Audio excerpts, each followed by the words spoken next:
seaweed sector is now receiving due attention, and Prime Minister Modi has identified the sector as a major growth priority going ahead, because seaweed sector has huge impact on the population living around the coast, and ICC has been actively working on this for last 3 years.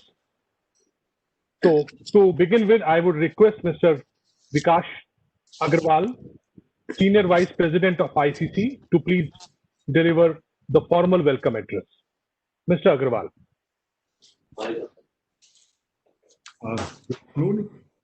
On behalf of ICC, I would like to extend a very warm welcome to Mr. Rajiv Ranjan, Honorable Secretary, Dr. G.S. Sambiran, Director of Fisheries, Government of Tamil Nadu, Dr. Jay Balaji, Joint Secretary, Marine Fisheries, Department of Fisheries, Government of India, and Industrial Research of CSMCRI. Ladies and gentlemen, let me begin by thanking our Prime Minister, Shri Narendra Modi ji, for identifying seaweed as a future growth sector.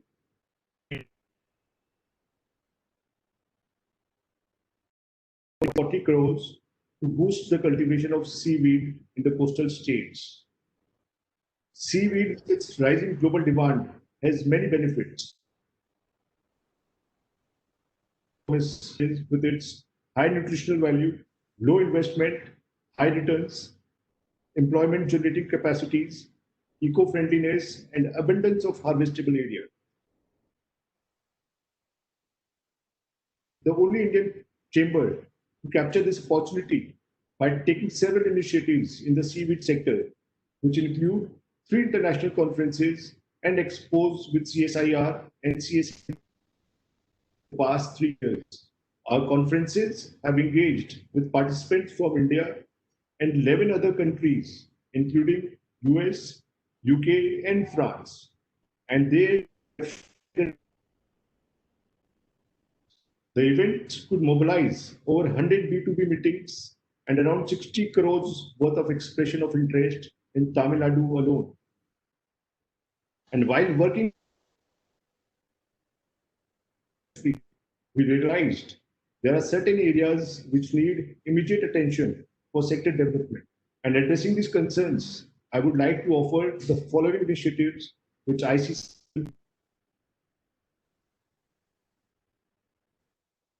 for India. Second, setting up a sector skill council for organizing training programs. Thirdly, working closely with the industries, the institutions, and the potential investors for the right technology and technical tie-ups. Mr. Ranjan, as a partner in the Government Seaweed Vision 2025, I also provide a full-time secretariat for a task force to work with states, industry, and institutions reporting to the Department of Fisheries, Government of India. And we are confident we will find the right support from the business fraternity and in a short time contribute to the Indian economy in the ways we all be proud of. With these words, I would request Dr. S. Kannan to deliver the keynote address. Thank you.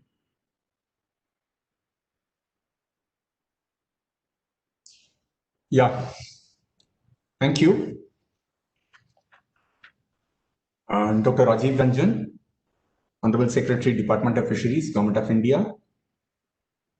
Dr. Balaji, Joint Secretary, Department of Fisheries, Government of India.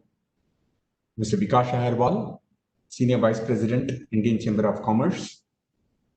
Dr. Shamiran, Directorate of Fisheries, Government of Tamil Nadu, and all the delegates and presenters across the world, and the participants, the delegates, participants who are witnessing the event in multiple various platforms. I know that for sure that we are also having in a WebEx platform and also in a YouTube platform. And all the delegates, a warm good afternoon from the Indian side of it. Of course, I mean, different time zones, different, positions at this point of time. And I am very happy that along with the Indian Chamber of Commerce, CSIR Central Salt and Marine Chemicals Research Institute, a constituent laboratory of Council of Scientific and Industrial Research, is organizing this India Seaweed Electronic Forum. Okay, I mean, we have been discussing this on last 3 occasions in a physical manner. That started the first event sometime in Bombay in 2018 or 17, and then we conducted an event the year after, and in 2020 was a kind of a stellar event that we had it in NIOT Chennai, and this is probably a 4th in the series that we have been having this a joint event along with the ICC. I express my deep sincere thanks and regards to Indian Chamber of Commerce for organizing, jointly organizing this event. I just wanted to give in my address, for any domain to be successful, you need largely 4 quadrants. The 4 quadrants are, you need to have a kind of an impacting research, and you should have a kind of a government departments, especially those projects which are having a kind of a socio-economic implications. Government departments' willingness for taking up the projects and support in terms of policies through ministries and government bodies. And of course, needless to say, the industry who can basically translate these research through the interventions of the policies and the support of government into a kind of a reality. These 4 quadrants, if they are in place perfectly, I think any industry, in my opinion, is sustainable. And I'm very happy to say that these 4 quadrants are having the best of its best times in 2020. I'm very, very glad that all of us are on the same page. The interest shown by the Department of Fisheries, they had series of meetings with several of our R&D institutions, with stakeholders, with industrialists, with policymakers, several of this, and of course, I mean the interest shown by the government departments. Of course, the interest which was shown by government of Tamil Nadu is always been a kind of a way ahead in terms of their forthright what do you call cooperation for taking projects, seaweed related projects in higher level. And that's how I mean, and also several industries have sprung up in the last 2 decades. Of course, as Vikas was pointing it out, we are only in the tip of the iceberg. Okay? We have too many things to discover, and we had to grow very significantly. And I'm telling you, I mean, the one of the things which I find there has been a kind of a significant what do you call push by the industry also for the expansion, and in the expansion, cultivation is going to be one of the biggest factor that would be contributing it. And this particular forum would address how the cultivation prospects would be basically managed in a country like India. So I think you cannot generalize these things. We have to have a kind of a specifics, especially in the Indian context. And I'm very happy to say that there are several entrepreneurs are evincing interest. And the entrepreneurs are from different section of the what you call society. People who are working in colleges, people who are working in multinational companies, people who are working in institutions.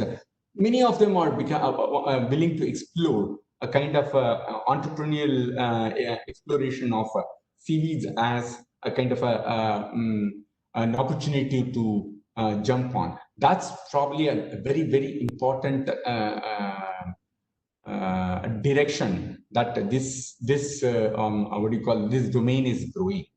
And in my address, I just don't want to touch on the policies and what do you call governmental interactions, governmental measures, governmental action plan, because this is, I'm sure that my what do you call the chief guests as well as the speakers on this what do you call the inaugural forum would be certainly covering that. As an R&D institute, what would be the kind of challenges and what should be the way forward in terms of the R&D is something which is what I just thought of mentioning it in the after giving a kind of a broader overview. Wanted to give this kind of a a broader picture. This is one important thing. I think the seaweed cultivation to really happen, we need to have a kind of a very good clarity on the cultivation prospects across the country. Unfortunately, as on date, these prospects are not so clearly visible. Okay, and we really do not have a kind of a clear-cut understanding what sites are suitable for cultivation across the country, and what kind of a species that should be grown, what kind of a balance and what kind of an ecosystems that should be basically put in place. This is something which is very, very important for all these states and the union territories to grow. So this is one of the most important area that R&D should be basically focused on that direction. The other important thing is one of the critical thing which is having a kind of a difficulty was seed material. We have to find through R&D means ways and means of creating a kind of having the seed material available that could be basically given at any given point of time, especially after the monsoon or after the any kind of a natural calamity. Because this particular domain, since we are basically growing in sea, okay, there are certain natural calamities, it is vulnerable. And that poses another opportunity for us. Can we basically do this seaweed cultivation without having any kind of an environmental implication?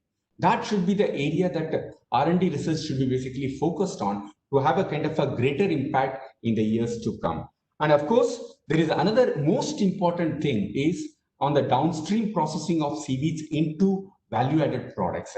This is a kind of a area where, I mean, there is a significant amount of done. This institute has carried out over the last 15, 20 years. But still, when you are really growing into a kind of an industry 4.0 or industry energy less intensive, industry economic, environmentally friendly process, industry with a lesser water footprint, these are some of the important things where, I mean, the downstream processing would have a kind of a stellar role played by the R&D institutions. Can I basically reduce the amount of water needed for producing a 1 ton of agar? Can I basically make a carrageenan of a different variants by tweaking the the process variable? Can I make a kind of a different formulations suitable for biostimulant formulation, suitable for the Indian agricultural lands, very diverse in agricultural lands? These are some of the great areas where R&D would be basically contributing significantly in the years to come. Needless to say, as it was mentioned in the initial remarks, edible sector is a great sector for seaweeds to grow, and we are very, very infancy in that sector. In fact, I mean, we are yet to be born, I would say. We're not even in an infant, okay? So we have to be basically contributing significantly on the edible seaweed sector, and the nutraceutical potential, the pharmaceutical potential, the food potential, the feed potential of seaweeds are phenomenal, which I'm sure that the efforts laid by the institutions would make a kind of a great impact. And I am very pleased to say that this kind of efforts have to be done in a kind of a great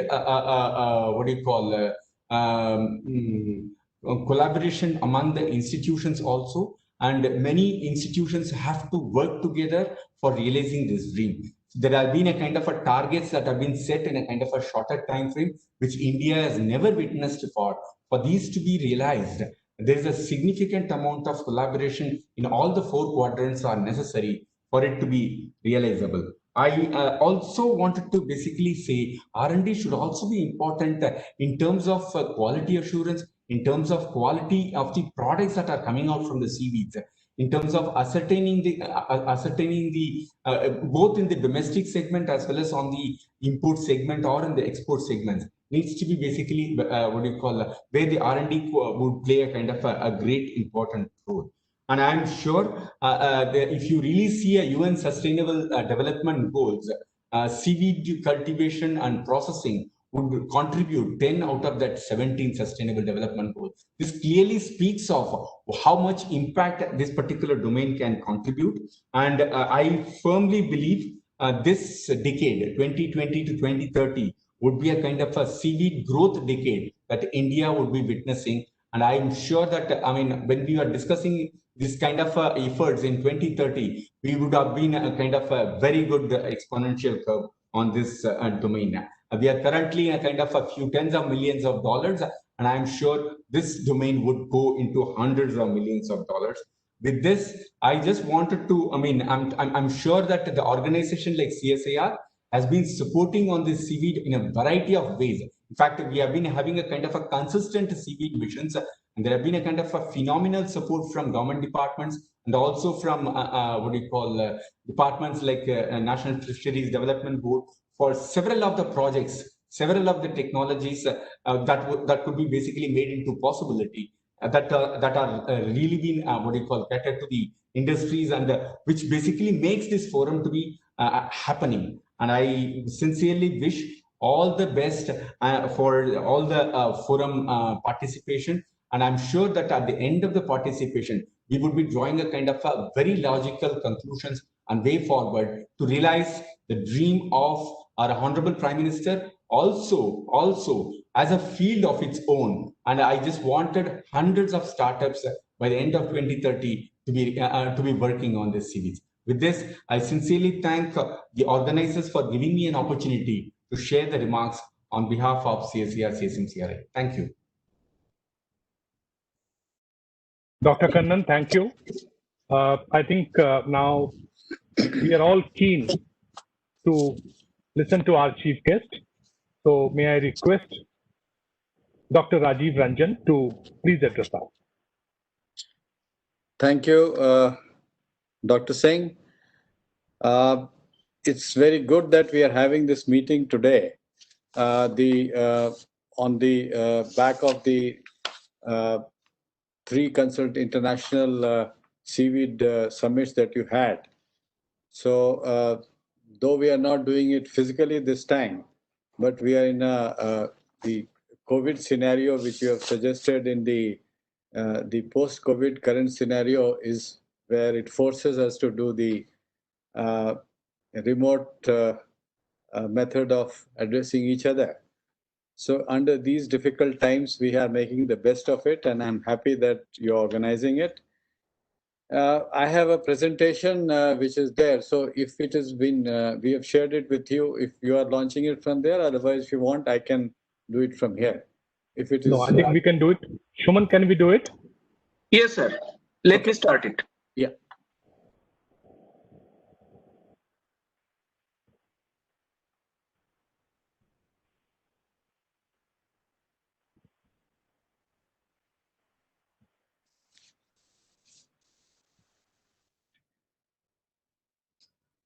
Okay. Now, so I will just, in the next few slides, take you in the some general points about how the fishery sector has been doing and why the government is very keen to promote seaweed cultivation in a big way. So to give that perspective, I will like to begin by saying that the Indian fishery sector, which has been doing very well, and it is one of the sunrise sectors. And if you look at the last 5 years, it has shown very impressive growths. Almost 11% average annual growth rate has been exhibited in the last 5 years. In terms of the fish production, we are growing close to 8% in the last 5 years. And in terms of the exports also, in value terms, it's almost close to 10% in the last 5 years. So this itself shows that in the agriculture and allied sector, where the growth rates are not very easy, we have been doing very well. So fisheries is a sunrise sector, and in that, we would like now seaweed to come in and play a stellar role.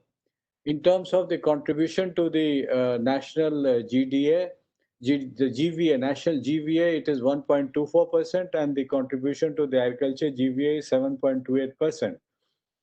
So the fisheries department has been newly created because the contribution to the whole growth and in terms of employment, it has been recognized, and an independent Department of Fisheries has been created.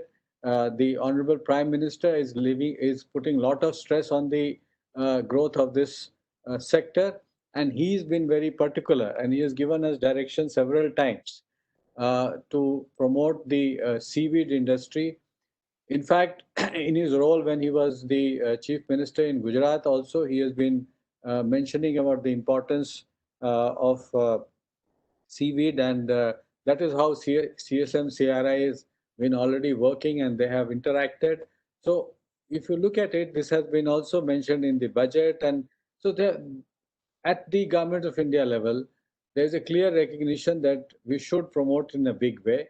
A ministry was also created in June 2019. So at the level of Government of India, now Fisheries Department is one of those departments which is spearheading the growth in fisheries. And also because we are doing well at global level also. Today, in terms of global share, we have a 7.73% share in fish production. India is the second largest aquaculture producer and the fourth largest seafood exporter.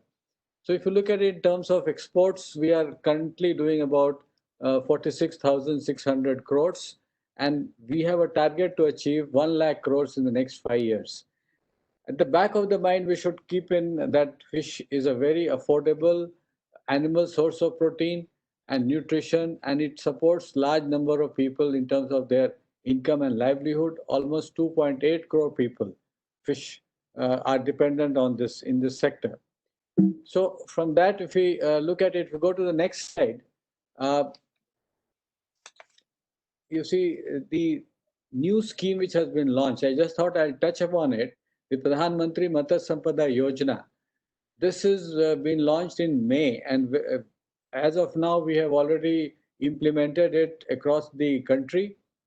We already have 26 states now who have finalized the proposals, and we have sanctioned, in fact, the money for 8 states already, covering almost 1,400 crores. So if you look at it in terms of quickly to the objectives have been to harness the fisheries potential in a sustainable, responsible, inclusive, and equitable manner. And if you look at it in terms of diversification, seaweed comes also as one of the areas where we need to diversify. We are just scratching the surface as far as seaweed is concerned, and that is why we would like to have a more effective utilization of land and water, and also modernize and strengthen the entire value chain by doing adequate investments in post-harvest management and quality improvement. Basically, the idea is to double the fishers and fish farmer incomes and create a lot of employment. We are looking at 55 lakh employment generation in the next 5 years through this sector. So basically, in addition to a robust fisheries management and regulatory framework, we're also looking at social, physical, and economic security for fishers and fish farmers. And in this case, women particularly, because seaweed cultivation and processing can and is involving large number of women. The total investments is of the order of more than 20,000 crores. And that is what we are looking at through the Pradhan Mantri Matsya Sampada Yojana. Next slide, please. These are the key targets. I just wanted to summarize because some of you who are not aware of all that, the details of PMSY. To look at it, we are looking at a very ambitious fish production target of 220 lakh tons, which means a growth rate of 9%, which is quite achievable because already we are growing at about 8%. So, and the aquaculture productivity, that's a key factor because India being so diverse and so large, there are areas and pockets where the productivity is still quite low. They will like to improve that. So even if we reach average of 5 tons per hectare, which again is not much, there are large number of progressive farmers who are already much ahead. But we are looking at the average, and we would like to do that. Fisheries exports I mentioned already, and we have a very detailed strategy for how we'll reach into that. Post-harvest losses are high at the present level of almost 25%. We want to reduce to 10%. Employment generation, I mentioned, we are going to make it at least 55 lakhs, and there are more in terms of the value chain. And domestic fish consumption, that is something which we are lagging behind in the country. So to have more, because malnutrition, Honorable Prime Minister has mentioned in his Mann Ki Baat last Sunday that in September we should use it as to concentrate attention on the nutrition aspect of, looking at it, how we can look at malnutrition as an issue for the country, because there are pockets of India where there are issues. So that is why fish is very ideally suited for doing that. And we wanted to target a 12 kg per person per annum. This is what the general thing is. Next slide, please. Now coming to seaweed, you see the cultivation, processing, and marketing. That's what we are touching today in our seminar. And if you look at it in terms of the global market, we have a US 12 billion US dollar kind of a market, but we are nowhere. And that is why if you see in 2020, we are looking at quantity in tons about 25,000 tons. But these numbers are also not very exact because we have not looked at it. By some definition, it should be around 50, 55, 60,000. But these numbers have to be worked at to finalize them. But what we have in mind is clear. In 2025, we should aim at almost 10 to 11 lakh tons of production. And for doing that, we need to look at huge investments, which we have provided in PMSY. We have 640 crores lined up for that, and it will help in economic empowerment of coastal women. Risks are very low in this. There are issues which we just heard the director tell us, and we should be looking at it in terms of there are always issues which we will discuss as we go along. So of the varieties of seaweeds which are there, we need to, if you look at global aquaculture production, and I'll cover that in the next few slides, but we are very, very negligible. So what we need to do is to encourage more self-help group of women, fisher women in coastal areas through rafts and tube nets, more seed banks and value addition. This is what we like to do. Next, please. If you look at global scenario, again, you will notice India is nowhere for the reason that 99.51% is in Asia. And there, again, few countries dominate, China and Indonesia primarily, but other Asian countries also have some. So India is 0.02%, that's all. So we need to now see that we need to go higher and at least come to about 5%, which is what we should be looking at. So this is where we need to do. And this also is possible because if you look at it, Indonesia, for example, it is only that last 15 to 20 years, they have shown the kind of results and reached that level. So it is possible to do that. And the classic case of Indonesia is there for us to go into. If these numbers are there, they have tripled their production in the last 10 to 15 years.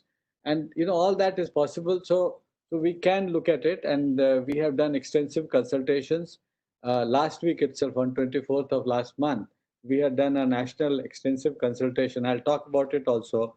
And we have come with some numbers and clear strategy. I'll just dwell on it a little bit. And maybe later I'll ask my colleague, Dr. Balaji, who's there, who's spearheading this whole work. And he will go into details and explain much of what we are doing. Next slide, please. In terms of global scenario, in terms of production, you see the farm seaweed is 97.1%. So wild collected are not so much. And if you look at again in terms of it is the East and Southeast Asia, with China being the largest producer.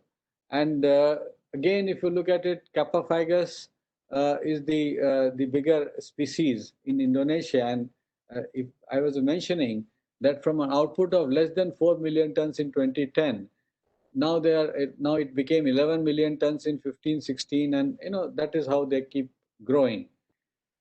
And in our case, we need to, if you look at total market value, again, these numbers are not very definitive, but they're very small compared to what our potential is.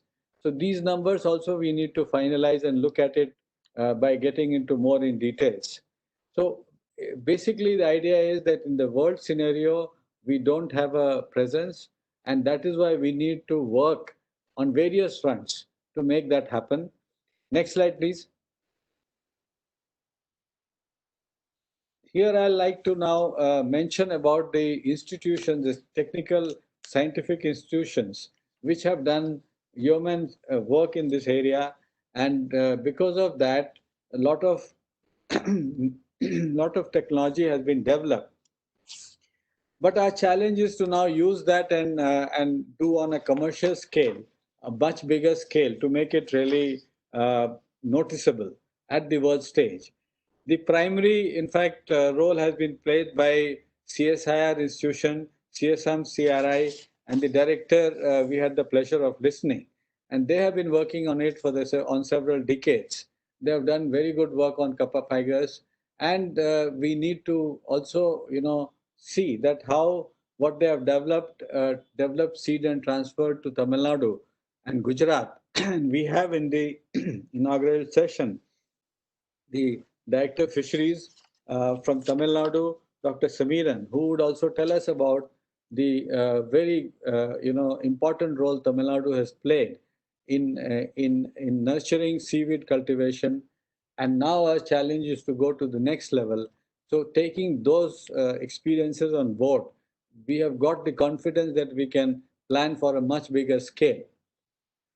If you look at that, CSM, CRI has done so much work in gracilaria also, and transfer of technology to the field and industry. And that is why today industry has also come up. And in addition to CSM, CRI, we have the ICR Institute, the CMFRI in Cochin. They have the Central Marine Fisheries Research Institute. They have also worked on agar yielding seaweeds of gracilaria.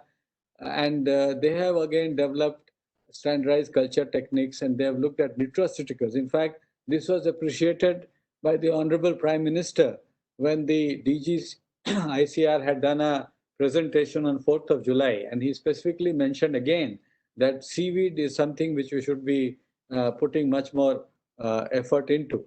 Similarly, we have Delhi University Department of Botany, Dr. Sahu working on this, and we have many other eminent scientists. NIOT, which was co-host of the third International Seaweed Expo in Chennai last year in January. Again, as I can see that there are many, they have a very important role to map the areas, because they have done pilot project in cultivation in the coast of Andamans and Nicobar. And in addition to Tamil Nadu, Gujarat, we are looking at Andamans and the other areas where there is potential, and especially Lakshadweep and other states, marine states, where they can be taken up, which we'll cover as we go by. Next slide, please. So if you look at it in terms of the roadmap, this partly came out also of our consultation, and I thought I'll share with you the larger picture in terms of what kind of work is being planned. If you look at it, this is for the next 5 years, the kind of work. So initially in 2020, we are looking at very ambitious target of 1.68 lakh tons of cultivation. So initially it will involve mapping of the areas, establishing seed banks, working through collectivization of groups, farmer groups, women especially through the self-help groups, or farmers producer organization. We will look at coastal seaweed villages helping us. It can be also done through import of high yielding variety. This is one issue which the existing one, the yields have come down and the vigor has been lost in whatever we have been. So we need to also look at that, and this was one thing which we can do. Area expansion requires to be done. Training and capacity building is required throughout the period. R&D, as I mentioned, the institutes, and then processing, value addition. It can be used in biofertilizer, nutraceutical, more of market creation, branding. And with this, we also hopefully will like to get into exports as we go along. So this is the broad area of what we are doing. The next slide, in fact, talks a little bit about of the various. Next slide, please, will just show that what are the areas, the phycocolloidals, the other niche products. They can be used in terms of very high value, products. Right now, India imports quite a lot of these. For example, in copper fibers, if you look at it in refined carrageenan. We are importing almost 2,000 metric ton. We produce almost about 300 metric ton, and the global market is 50,000 metric ton. Similarly, in agar and agarose out of glacial area, there again the market size is huge. The world market is over 50,000 metric tons, which are very important, especially for bacteriological and pharma grade. And we only do about 400 metric tons, and we import 2,000 metric tons. So if you look at the slogan given by Honorable Prime Minister of Atmanirbhar Bharat, there again, if we just try to get here production and use it here, we will be able to substitute a lot of these high value that we are trying to get out of it. And there are large, products which can come out of it. Next, please. This is the state-wise, because we involve the state. Ultimately, the work has to be done at the state level, and Gujarat, Tamil Nadu are already taking the lead. And we are asking the other states to also come on board. So we have now discussed and we have tried to look at a incremental production target. And this is how we would like the large areas to come get involved. And this is where we need to very quickly see that new areas which were not taken up will also have to be brought in under this. That's why huge amount of work is required to get many stakeholders on board quickly and get onto cultivation in large area. Next, please. In terms of the PMSY key activities, so as you said that we have a target for investments, and that will come into many areas, whether they are seaweed cultivation or seed banks for quality, or we are looking at marketing or marketing infrastructure. All this will be covered up, and we are looking at even entrepreneurship models for taking it up. So this is how we are now looking at key activities and key areas through which we can promote. And we have discussed with, in fact, on the 24th August, when we had the national consultation, we involved large number of people from the industry, and we involved large number of stakeholders who also gave us very good feedback. And based on that, we have refined it even further. The next slide, please. In terms of the key strategies, so we have to look at quality seed, because that is a big area. National network of seed banks and nurseries have to be established, and we need to also do more of seaweed parks in areas which are possible, like in Tamil Nadu or Gujarat. Strong institutional framework are needed, so right up to from coastal village to upwards, for whether it's for marketing support. Convergence is very important, and we will show you in the next slide of how many other ministries are involved, and that is one of the issues in terms of what kind of convergence requirements are there. We obviously have to converge with rural development to look at Manrega or the national the livelihood mission to integrate with that. We need to also integrate with RKVY, the KCC, the Agriculture and Farmer Welfare Ministry, the ICAR for their technology backup and handholding, the MSME, the shipping for coastal development, Sagarmala, Ministry of Textiles, because fabrics is one possibility of usage, export incentives through the commerce. So large number of industries are required to be on board. Next, please. This is what courtesy government of Tamil Nadu, they have worked out the value chain.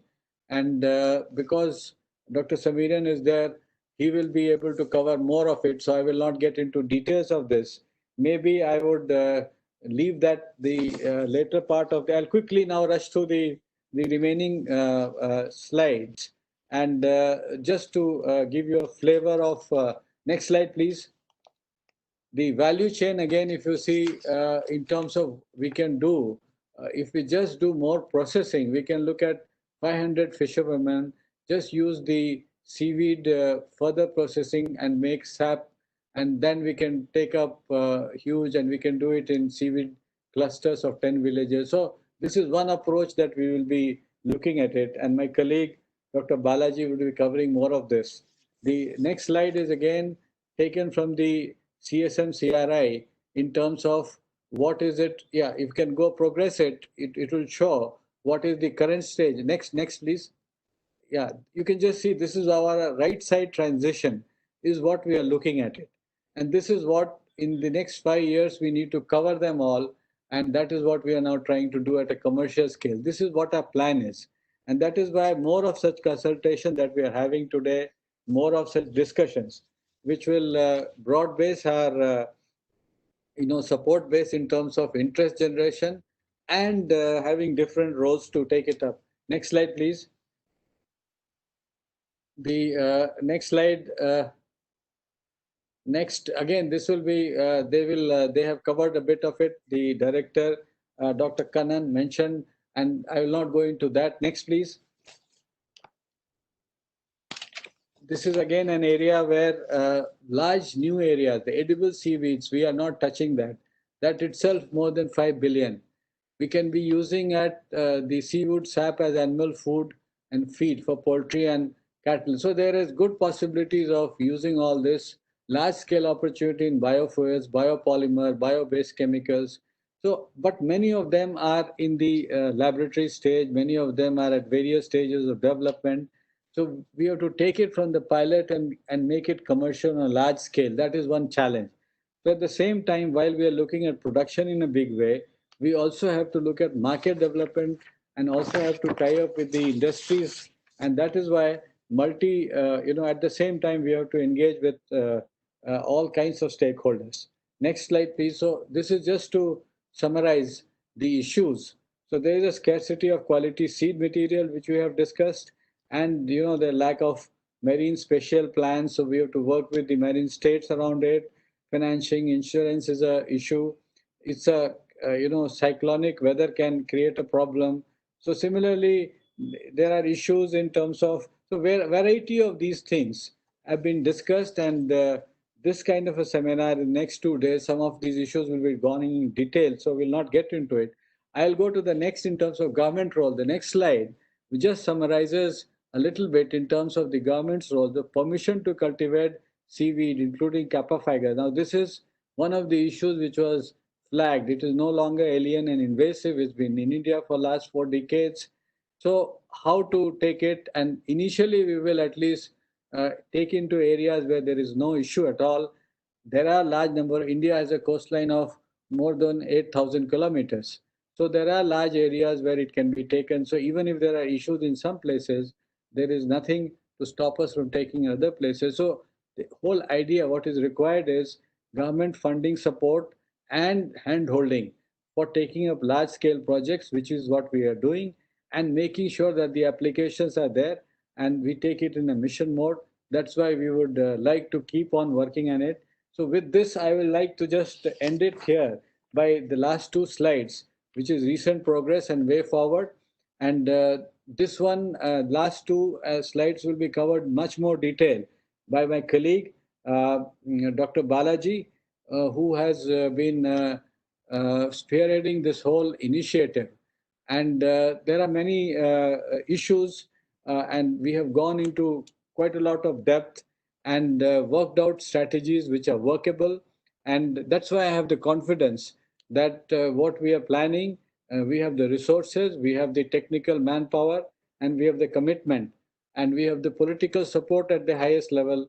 And that is why we should be able to move forward. So with these words, let me thank the organizers, the ICC. ICC has been really taking it up the seaweed uh, in a big way in the last 4 years that I heard of. So I was very happy to be associated today also when they asked that we should do it. Our challenge is to to see that whatever we are talking about gets translated in the field. And because there is money at the end of it, so I am not in any doubt that it should be done as we see what has happened in Indonesia, what has happened in, but if it is in pockets in India, we need to see that it goes in a much bigger area. So I will ask my colleague to expand on these issues in a much more detailed way. So in the special address by Dr. Balaji, he will be covering the detailed consultation that we had on 24th August. And from there, he will cover up some of the gaps in terms of what we are planning and what kind of a support the government has lined up, and we are also working with large number of stakeholders. And again, I'd like to thank ICC for the efforts taken. Thank you. Dr. Ranjan, thank you. I think it's very, very impressive. And I must say the entire plan and the approach is very, very professional and very, very business-like. And this gives us tremendous confidence that we are moving in the right direction. And I must also assure you that there are certain hurdles which industry has faced in past. I think if government is quickly able to address some of those, I think this sector will really make a big leap. And with this, may I now request Mr. J. Balaji to please address us.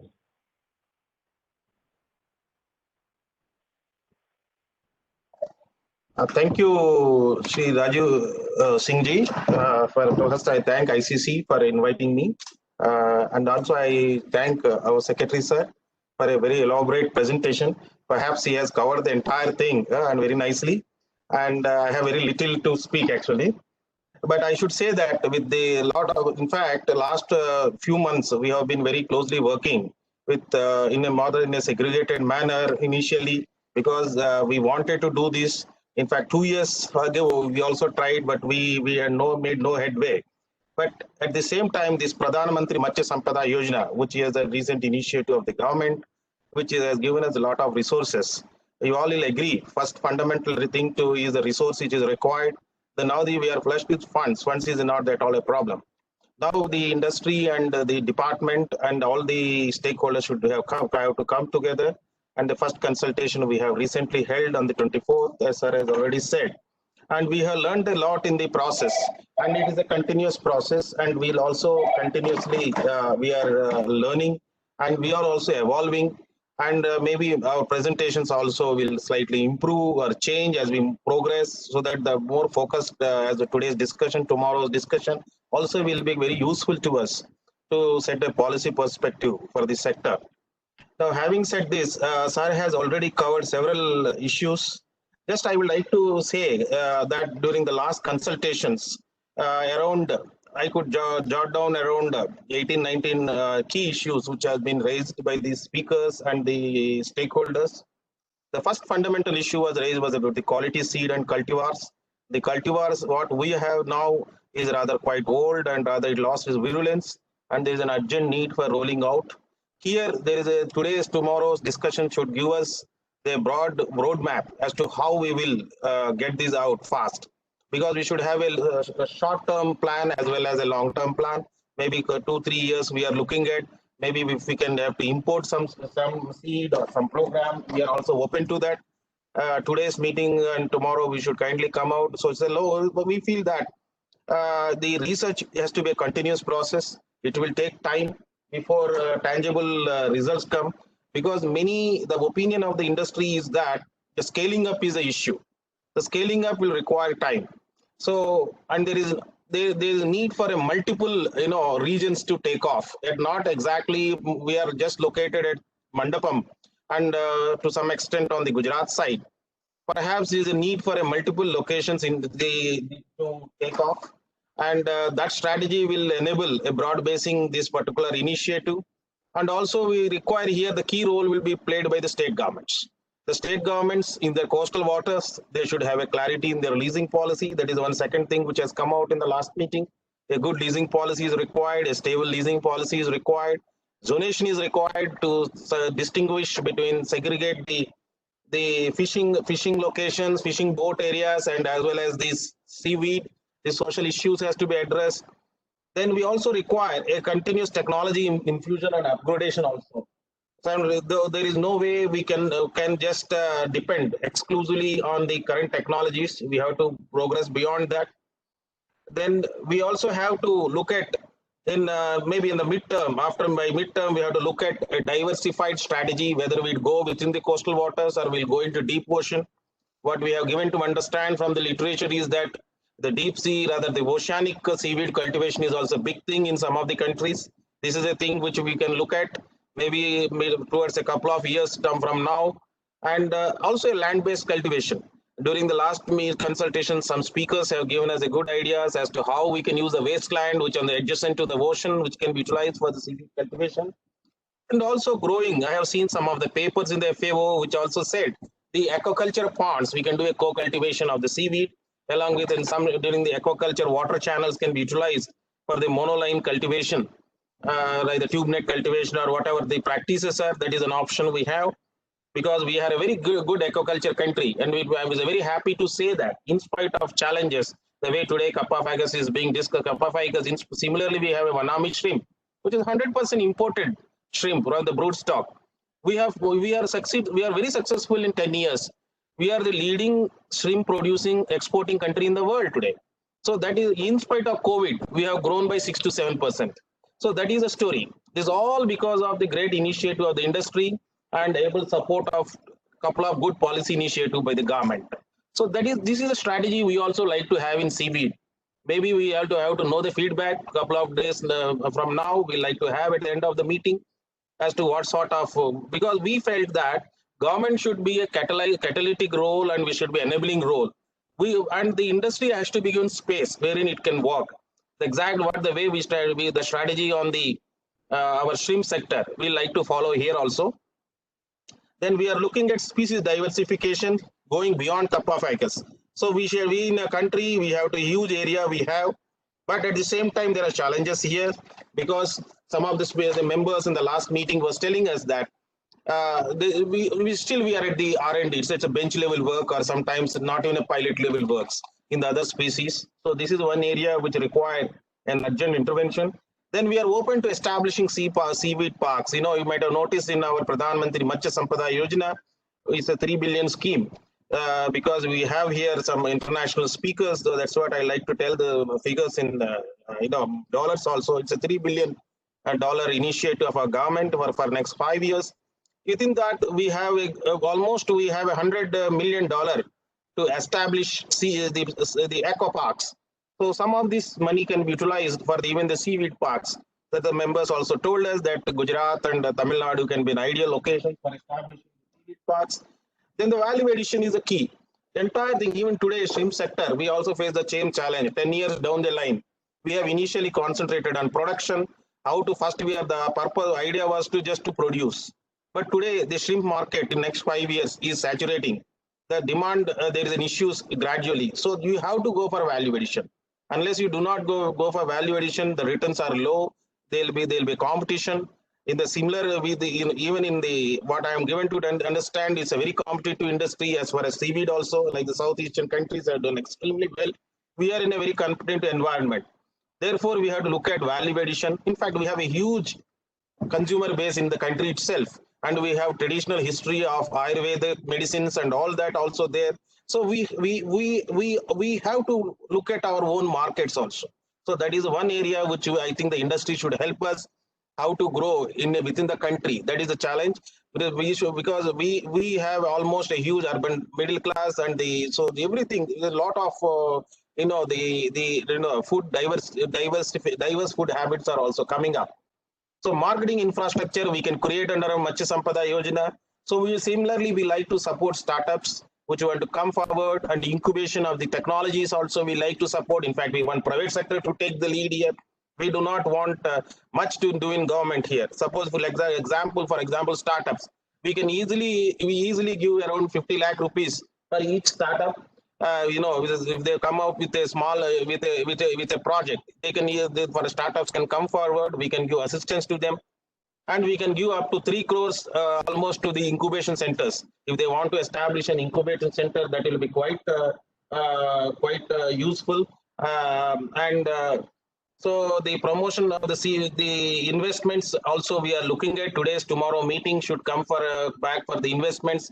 What sort of investment we have in aquaculture, 100% FDI, but we like to also look at this as a seaweed as a possible options. This is one thing we look at that we are working on, and we want good investments. The industry should come and give us some guidance as to how to go about. Then we also look at, as Secretary Sir has already discussed, the convergence, and we find the Andamans and the Lakshadweep are the huge areas where we have a lot of opportunity. Lakshadweep is a good seed center which we can develop. That's our consultation has shown us. Then, then we can also look at edible options of the seaweed. And the most important is the traceability and the standards. The traceability and the standards issues are very important for seaweed. We have to be non-tariff barriers have increased. Everywhere the phytosanitary measures, this has to be taken care of. We are looking at that. And the import substitution. Today, one of the industry was telling around 3,000 crore value of biostimulants are being imported to India. Maybe we have to look at import substitution at the earliest. Then, and large scale youth participation for giving employment. This is an area which is most close to our initiative. I think we can definitely participate. The youth can have a huge role here. And we have a very conservative targets of around 1 million tons. But the industry said that the 1 million ton is achievable, and they have been already working. We started our work, and we looked at we definitely already Secretary Sir has given the roadmap. I don't want to dwell in that, but if at all anything today's speakers will like to ask us as to we can also clarify. And one more, there is one more technology is called seaweed, and see the sea cage cultivation. It's an initiative, joint initiative. It's also one area which can look at for the improvement of the biomass. So there is funds is not an issue. We said we are how to go for in what sort of incentives industry will require. We have to look at the low hanging fruits so that we can carry forward our mission. And we are really, even though we didn't declare ourselves as a mission, but we are working on a mission mode on this. And I think today, next 2 days initiative, our understanding will be very useful for us to better formulate our policy documents and also our targeting. The funds is not an, as I said, we have new schemes. We have a 20,000 crore, 3 billion this scheme. We have an FIDF scheme also where initiatives can be taken for the seaweed. States are also taking their own initiative. They are also coming forward for their own funds also, and the industry definitely can participate. And we know, we have seen in our sector, if a government spend public spending, a rupee public spending, there is almost 2-3 times, the private sector also participate. And we can see that in case in seaweed, we can theoretically, we have done some calculations, some small max has shown that we can easily achieve, with the governmental spending itself, direct spending itself with the 3,280 crore around industry, we can grow in 5 years. And if the private sector also chips in, it can grow up to 10,000 crore industry. So with these few words, I think I thank ICC for taking this initiative, and I'll be more happy to make it more interactive, so that if anybody would like to ask this, I can be in a position to answer. Thank you very much. Thank you, Mr. Balaji. I think, again, a lot of focused approach in terms of issues, options, markets, role of industry, technology, startups, availability of funds. So I think all this is really going to make things happen, and I'm sure the industry, along with the government, would rise up to the challenge, and we will do our bit. Our next speaker is thank you. Our next speaker is Dr. G.S. Samiran, and we all have heard the excellent work Tamil Nadu government has done, and I think in the seaweed space, Tamil Nadu definitely has done a lot, and I think you will also be leading, I think, many of the initiatives. So, and ICC has been fortunate enough to partner with you. So with this, may I request Dr. Samiran to please address us. Thank you, Mr. Rajiv Singh. At the outset, I would like to thank ICC for organizing such a good forum for discussing post-COVID scenario on seaweed cultivation and the challenges in the sector.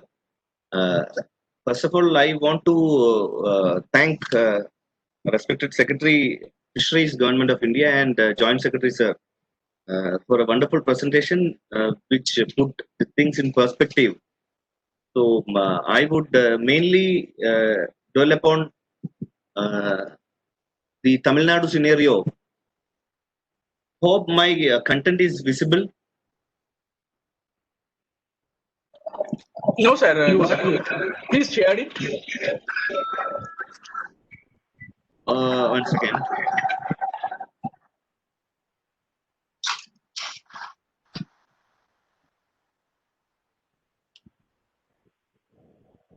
Now it is visible. Is it visible now? Sir, go to, yeah, it's perfectly visible. Thank you. This is the global scenario versus our country scenario of seaweed industry, where it's a 6 billion USD industry in global level, at global level.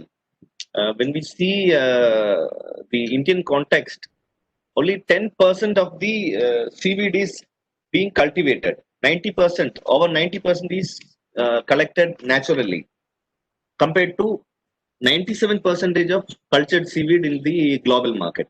So a major shift in this regard is impending, and our policy of union government and the government of Tamil Nadu is in this direction, so much so that the cultured seaweed should be taking up the major line share in the coming years. These are the utilities of the seaweed market, mainly for human consumption, equally important in other industries like pharmaceutical, nutraceutical, and confectionery and cosmetic industries. If you see from the chart, it's very clear that the natural collection of native species is declining because it's a cumbersome process, it's a time-consuming process, not a fine-tuned way of collection. And the economy realization in this wild collection is far poorer than culturing of the seaweed. Coming to the mariculture policy of our government, very clear that the mariculture policy is towards better and sustainable production of aquaculture and mariculture, and the fish production includes seaweed production also. And this definition has come from Government of India of late, and this has given more thrust on seaweed culture through mariculture. Previously, it was not well defined because it was not considered as a mariculture product. And the present mariculture and national marine fisheries policy has very clearly defined seaweed as a potential mariculture product.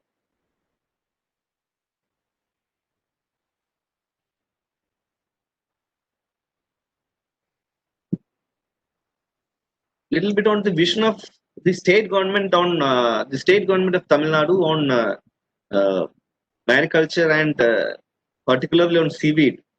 We are looking at improved and increased production of seaweed through cultivation and shifting from wild collection towards culture, and making maximum and sustainable use of our coastal waters, which is conducive for this activity, especially in the Parkway region and in Gulf of Mannar region, and promoting this particular activity as an alternative livelihood for the fisherwomen of these coastal districts.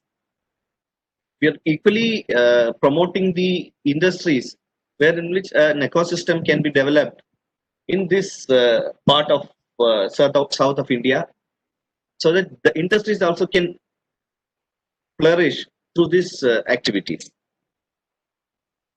These are the major areas where we are concentrating in the Parkway side and of course in the Gulf of Mannar side.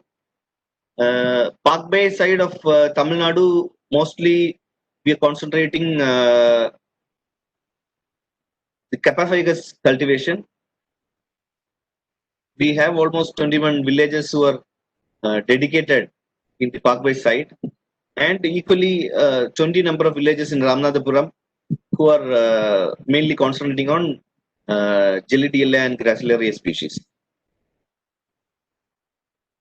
So these are the natural sites where natural collection happens. In the Gulf of Mannar sites, there are certain constraints because it falls in the biosphere reserve, protected area under the Forest Act.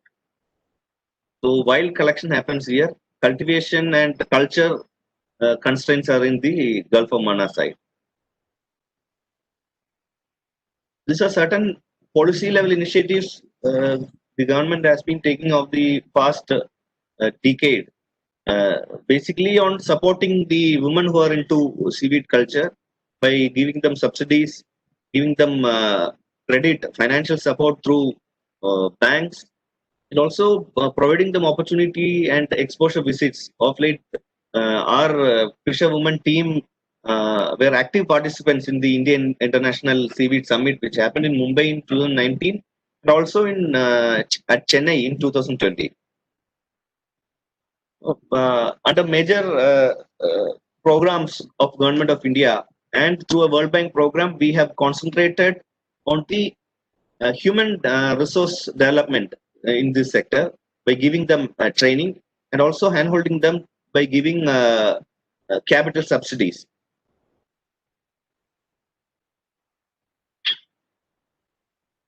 These are certain projects through which government has helped them. But if you see, it's all in a very limited fashion, not in a major way.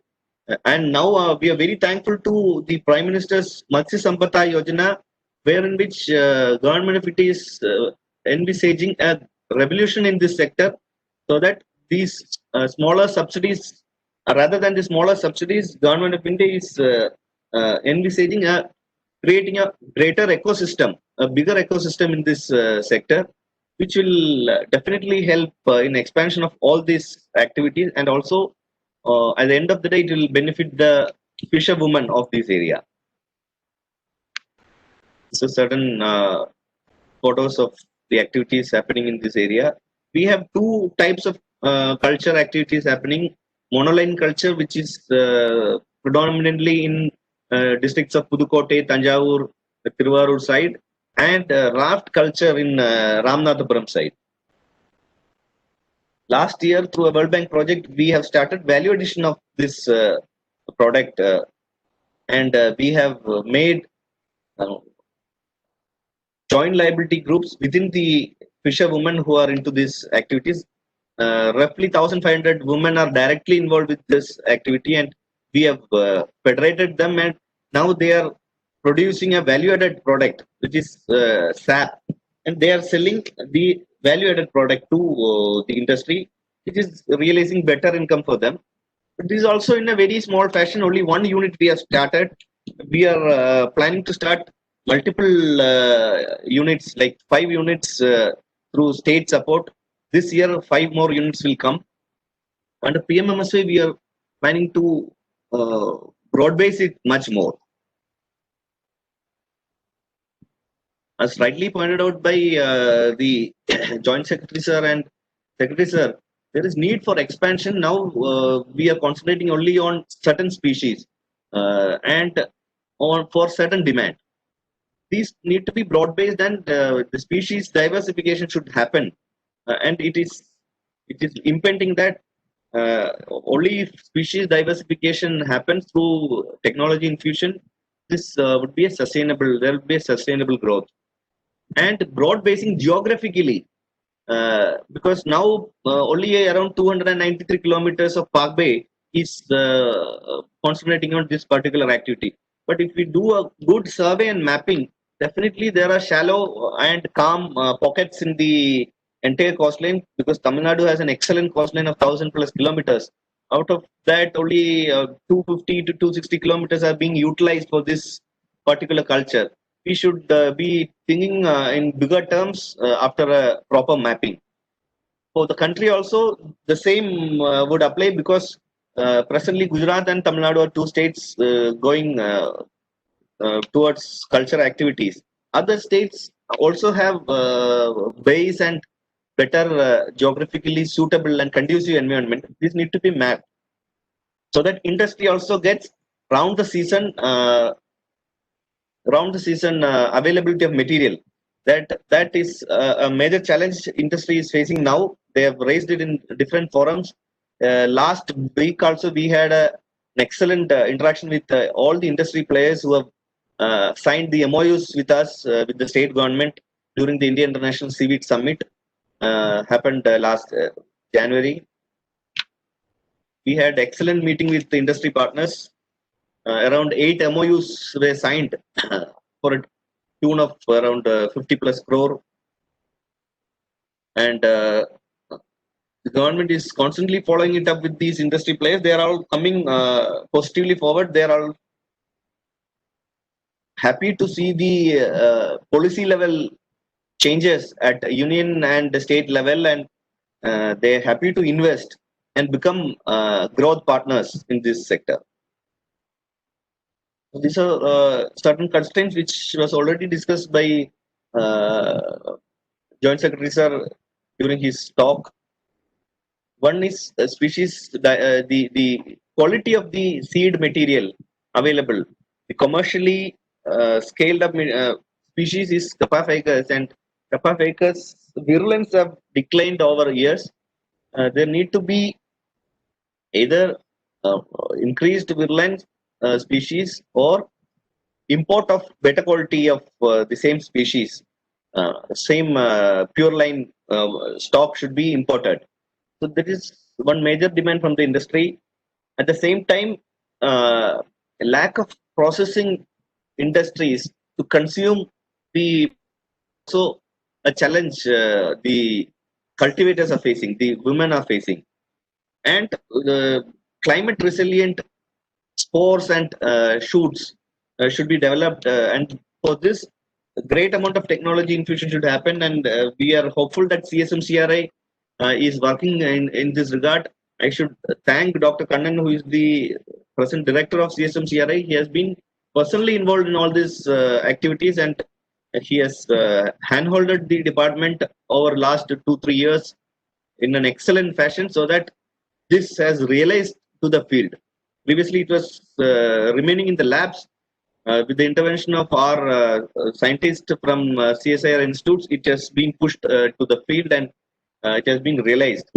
So I thank CSMCRI, and I hope for continuous support from the institute in the coming years also, because we are looking at greater investment in this sector in this year onwards through PMMSY.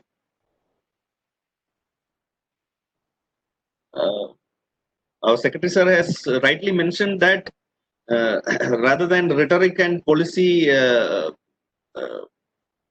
jargons, this year Government of India has properly allocated 640 crores for this particular activity alone, and government is expecting another 1,000 crores from the private sector.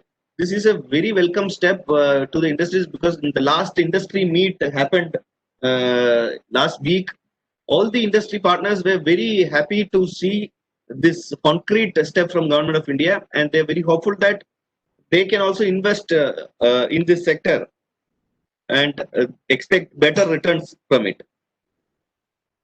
And the PMMSY has allocated certain activities to commercially expand this this cultivation and create all the linkages, the forward and backward linkages in this sector. So from the government side, we have pushed proposals worth more than 50 crores in the first phase, and expecting another 150 crores from the industry side, so that around 200 crores of investment we are hoping in the next 2 years itself. We are trying to push from government investment and equivalent or more investment from the private side. As rightly pointed out by Union Secretary Sir in his presentation, FFPOs we are going to create in this sector, and FFPOs would be encouraged and empowered to do marketing and create all linkages so that they will realize better value for their product. We're also hoping the Kisan Credit Card system of Government of India, just announced in 2018 budget by Honorable Prime Minister, would also help in boosting the sector by infusing some credit, formal credit into the sector. In the state level technical committee, this was accepted as one allowed practice under fishery sector, and the SLBC, the state level bankers committee, have endorsed it. Now we are sending applications to different banks, and banks are also proactive to extend the credit to the fisherwomen who are doing it. So this is the ecosystem we are envisaging, where government plays a major role in policy interventions and also handholding. Seaweed growers with better credit facilities from bank would broad base and expand their area of cultivation, and the major partner is the industry who would invest for consuming this produce and invest in capital intensive projects like nursery, processing units and all.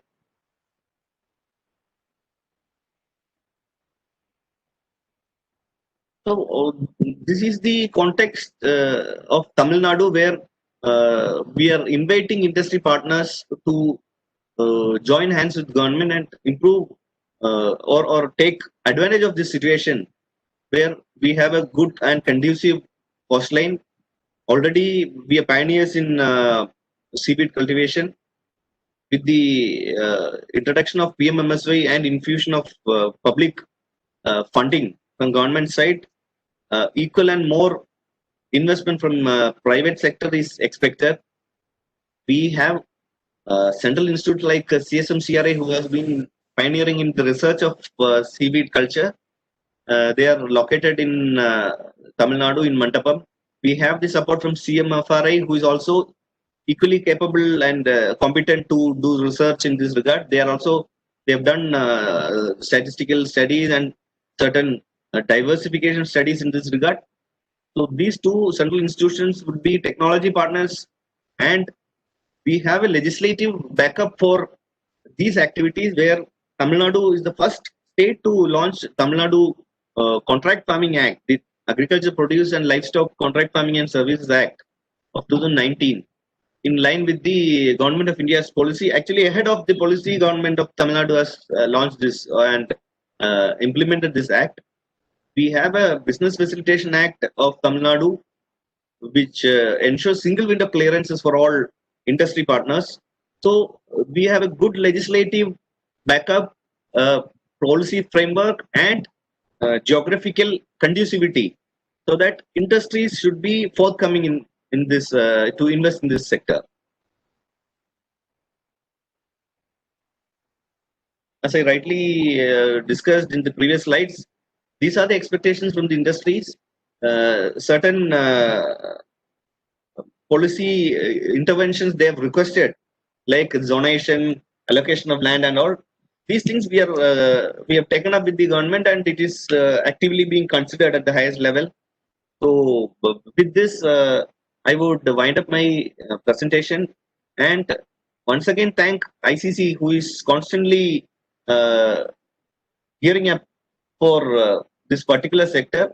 For the last 3 years, we are associating closely, and the last two India International Seaweed Summits, these things were thoroughly discussed, and finally it has resulted in a policy level intervention from Government of India.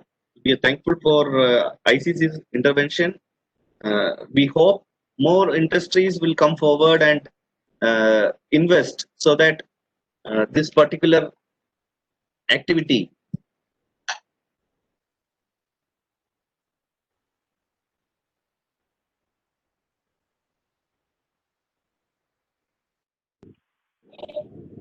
we hope Dr. more Samiran? industries will come forward in this regard, and thank you ICC once again for this opportunity. Thank you. Thank you, everybody. Dr. Samiran, thank you.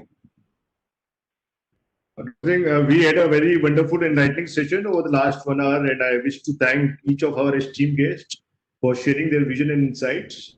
I am sure today's session will sow the seeds for the best possible way for the seaweed sector. And I now request to kindly do the honors of felicitating Dr. E.K. Shwaran for lifetime research in seaweed and give the vote of thanks. Over to you. Thank you.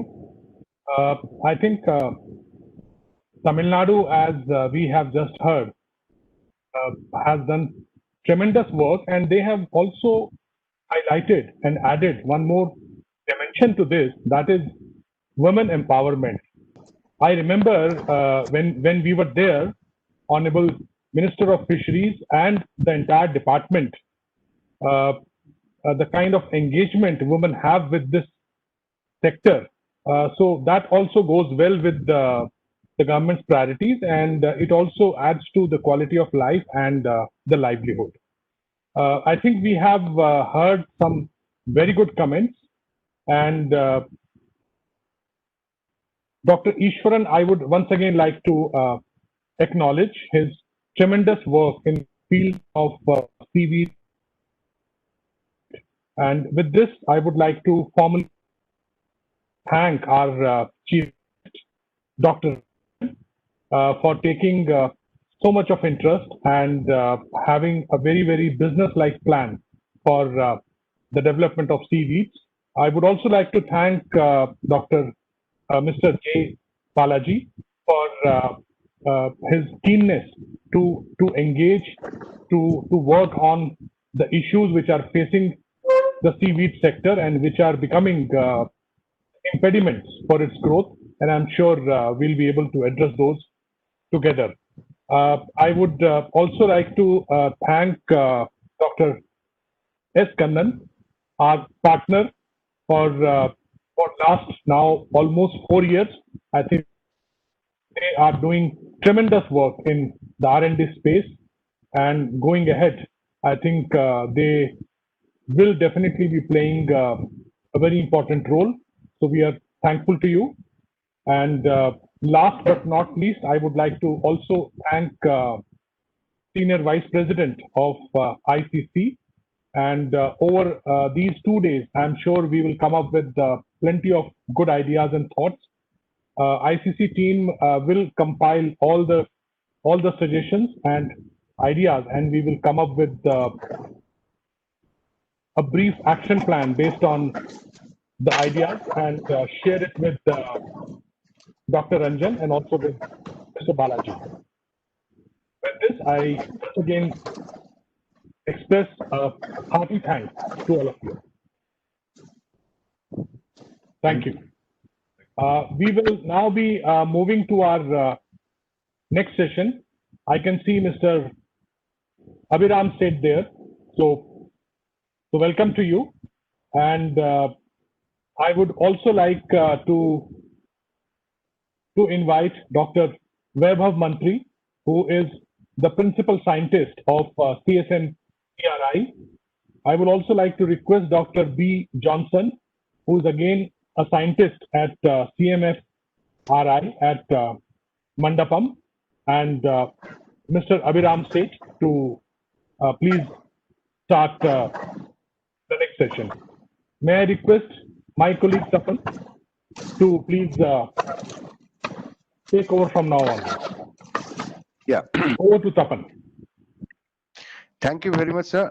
Now we are slightly behind schedule, so I am requesting Dr. Vaibhav Mantri, the principal scientist, CSIR CSMCRI, and he will give the presentation on agarothides trade in India, the status of government and the way forward. Dr. Vaibhav Mantri. Yeah, thank you very much. And I just wanted to say that 1 minute, let me share my screen. My title of the presentation is not government, but it is Agarophyte Trade in India, Status of Farming and Way Forward. Is it visible, sir? Yeah, it is visible. Yes, it is. Yeah. Thank you so much. And let me thank Mr.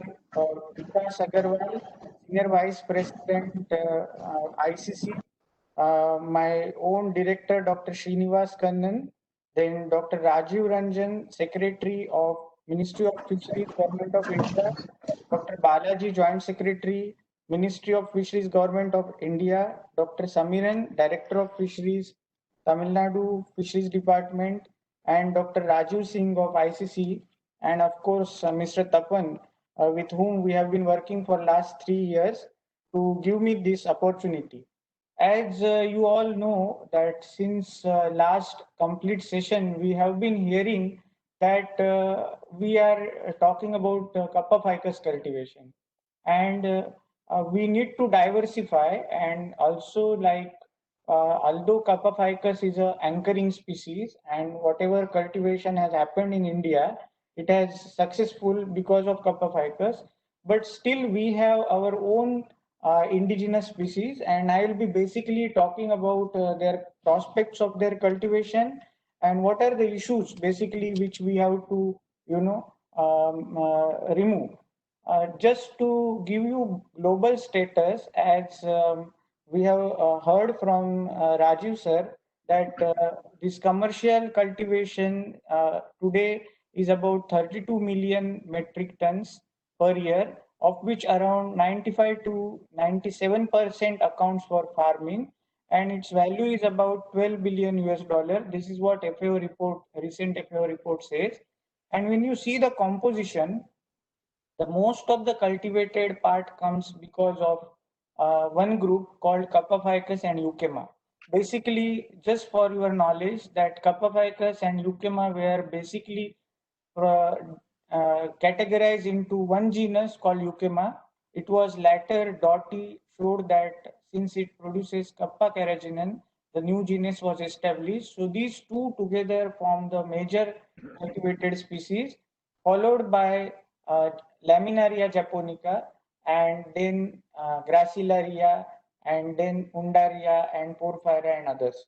So when we see about Indian scenario, we have to, although it's very historic but interesting perspective to see that Agarophyte report was, when all kind of expeditions were happening in 1857 to 1900, there were five major expeditions, and the Challenger expedition, which was basically promoted by Charles Thomson of University of Edinburgh, reported some of the Gracilaria species from Indian Ocean region, of course, from some of the coastal regions of India. And European phycologists were the first one to basically document this flora and the diversity of Indian species. But it is very interesting also to note that exactly after 3 days, we'll be completing 50 years that legendary phycologists of our country, Dr. Mrs. Thivi, Professor Krishnamurthy, and Dr. K.R. Menon, they form a group and they named it Seaweed Research Utilization Association of India. It was born in Marine Algal Research Station of Mandapam,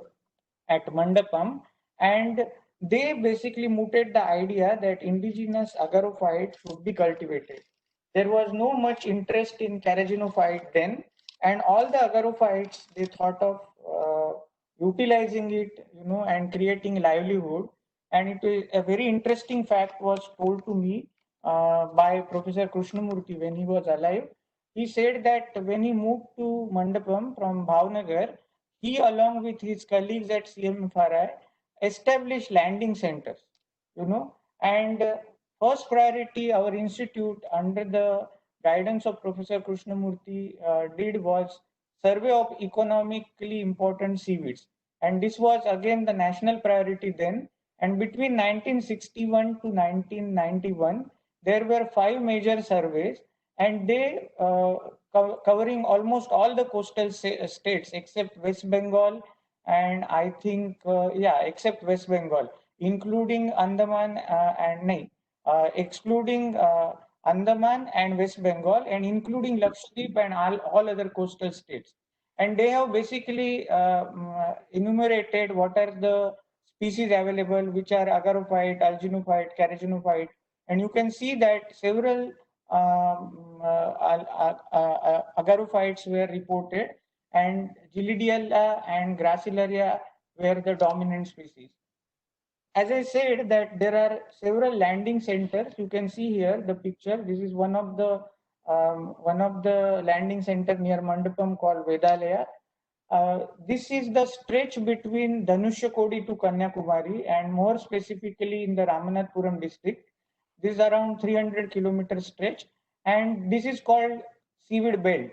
And collection happens throughout the year depending on the dominance of the species, like agarophyte and alginophytes were collected from islands of Gulf of Mannar.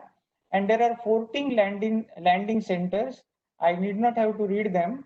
And about 200 fisherwomen, they basically are involved in collection of seaweeds.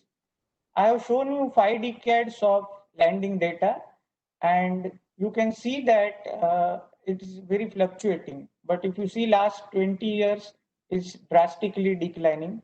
My colleague Dr. Ganeshan has published a paper on agarophytes of India, and it was very prominently shown. And also Samiran sir also told that these Gilidiella and Gracilaria edilis, these are commercially harvested species.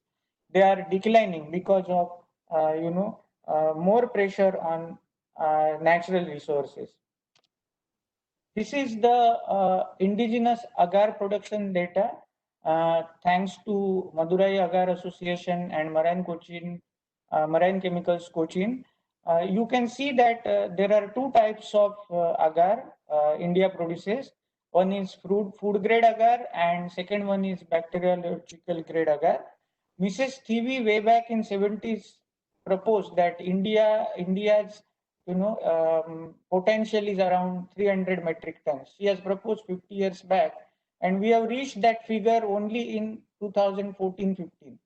So the food grade agar of 300 metric ton was produced, and our production is still between 200 to 300 metric tons in case of food grade, and around 80 to 90 tons of bacteriological grade agar. And as I said, these are the leading. Madurai Agar and Alginate Manufacturing Association is a conglomeration of different small MSME industries, and the biggest industry is Marine Chemicals Cochin. They produce this, but the biggest problem with this is natural harvesting is declining, and that is why many of these industries, at least I know Marine Chemicals Cochin, they import lot of agarophyte dry biomass for processing. This is, I tried to get some import-export data, although the more authentic would have been MPDA, but we could not get it. And just to show you, this is the last 10 years trend, that here also it is fluctuating, but good part is we are slowly importing whatever little quantity agar we are producing. Our import is showing progress, but export and also export is showing declining, and there is around 3,000 metric tons of agar we have imported, which is worth about 56 million US dollar, and we have imported it from 30 different countries, while we exported to around 103 different countries at the tune of 1,500 metric tons, worth around 25 million US dollars. And this trend is basically for 2018. I could not get data for 2019. Here also, basically, you can see the same scenario.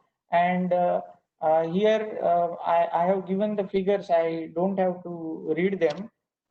When you see about agarophyte, there is lot of variation, and the agarophyte value depends on the yield and gel strength. Although gelling temperature, melting temperature, sulfate content, they are also important parameters, but the primarily it's about yield and gel strength.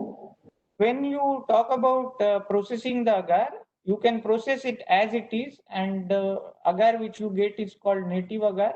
But when you want to improve the gel strength, there are methods by which you can treat the raw biomass, but and you can get a good gel strength agar, but always the yield gets decreased. I have given you some of the examples.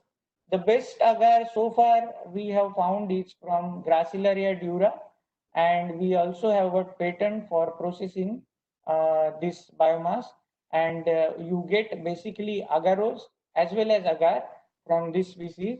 And there are some species which gives low gel strength, and it is very interesting to note that we were ignoring all these low gel strength agar so far. And very recently, one of my colleague was working on one species called Gracilaria corticata, variety cylindrica. This was reported by Professor Umameshwar Rao from southeast coast of India, and it gives gel strength very less, 20, 50, that kind of gel strength it gives. Nobody has given any importance, and I was discussing with my chemistry colleagues, and we found out that there is a lot of application for such agars, especially those who get throat cancer or cancer patients. They have a problem with swallowing food, and this agar is being used worldwide for preparing formulations for cancer patient food, and we should basically worth looking at these agarophytes, because interestingly, this particular agarophyte, when we were culturing, we found that it has a highest growth rate so far reported for Indian agarophytes. So the best part is we can grow them. They can be cultivated in 20 days to 25 days growth cycle, and still we can develop new applications for this. This is just a photograph to show you that when Professor Krishnamurthy established Indian Seaweed Utilization Association, the first project they undertook was Gracilaria edulis cultivation. On left hand side, you can see that we successfully cultivated Gracilaria edulis at Crusader Island in early 70s. And this was the time exactly when Professor Doughty was toying with the idea of cultivating Kappa ficus. And much before Kappa ficus cultivation success, India had shown the successful cultivation of Gracilaria edulis. Then right hand side, the technology has improved. You can see my colleague Dr. Ishwaran. Other two colleagues are no more, unfortunately, with us, Professor Subramaya and Dr. P.C. Thomas. Their team has worked on this algae, and they have developed a method called SRFT. It's a suspended rope floating technique, and you can see very huge biomass they could gather through this method. And it was around 3.5 to 4 kg fresh weight per meter of length, and that is till today the highest output we have got for Gracilaria edulis by any other method. Then second, the first one which we are talking about, Gracilaria edulis, is edible agar, and the second one, Gillidiella acerosa, is basically a bacteriological grade agar. My colleague Dr. Ganeshan has been working on this algae for last 2 decades. Various methods have been developed. The natural substratum for this algae is dead coral stone. So our institute was in initial days trying to see how it can be seeded on naturally occurring stones, but then we realized if the technology has to be improved and practiced, we cannot use dead coral stone for two reasons. One is they might be a limited in availability, and second, because of coral and all protection, this is not a good idea. So our institute has come up with a hollow cylindrical block method. You can see on the right hand side top. This method gives two advantages. One is you can use internal surface area also. So the surface area is it can be maximized. And second one is it's a bottom dwelling method. Like unlike raft or net method, this algae naturally grows at the bottom, and this method gives higher yield because of we are basically putting it into its natural habitat. And other two methods, as I said, raft method and net bottom method also have been perfected. Each method has its advantage and disadvantage both, but all in a combination can be used for commercial cultivation depending on the size and site and location. Another important algae we all have been talking and many of you know that it's called Gracilaria dura. This alga was basically reported only from two locations in India. One is in Somnath, you all know, is a pilgrimage place, and in Gujarat coast, and second one is at Kanyakumari. But the Kanyakumari report only remained in the academic documentation, and nobody has found out it later.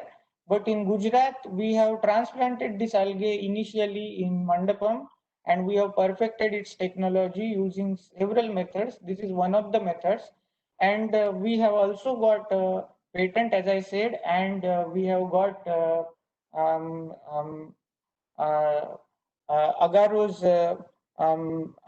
which is developed by our method. We have also registered it. Now you can see that we have also tried this algae at Gujarat coast. Being a native, we have been last 5-6 years. We have been trying, scaled up farming. And as I said, the best part is it has a good gel strength. Yield is very high. Pre-commercial trials showed it can be undertaken at commercial level because its DGR was more than 3, and NFDB has given a seed grant to scale up its farming. And my colleague Dr. Monica was doing this for last 2 years along Gujarat coast. We have also transferred this technology to an Indian company which is on farming as well as processing. Around 150 beneficiaries were trained from 5 coastal villages, and feasibility of production of 10 tons biomass in a single cycle was ascertained.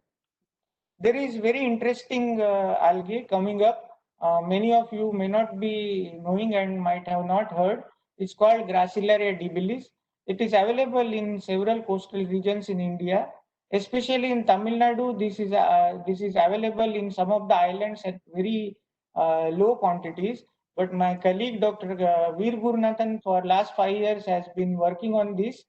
The best part is like any other agarophyte, it gives medium kind of agar, is in between bacteriological and edible grade agar. And one can seed around 2 to 3 kg and obtain 30 to 50 kg from single raft. The average growth rate is about 5%.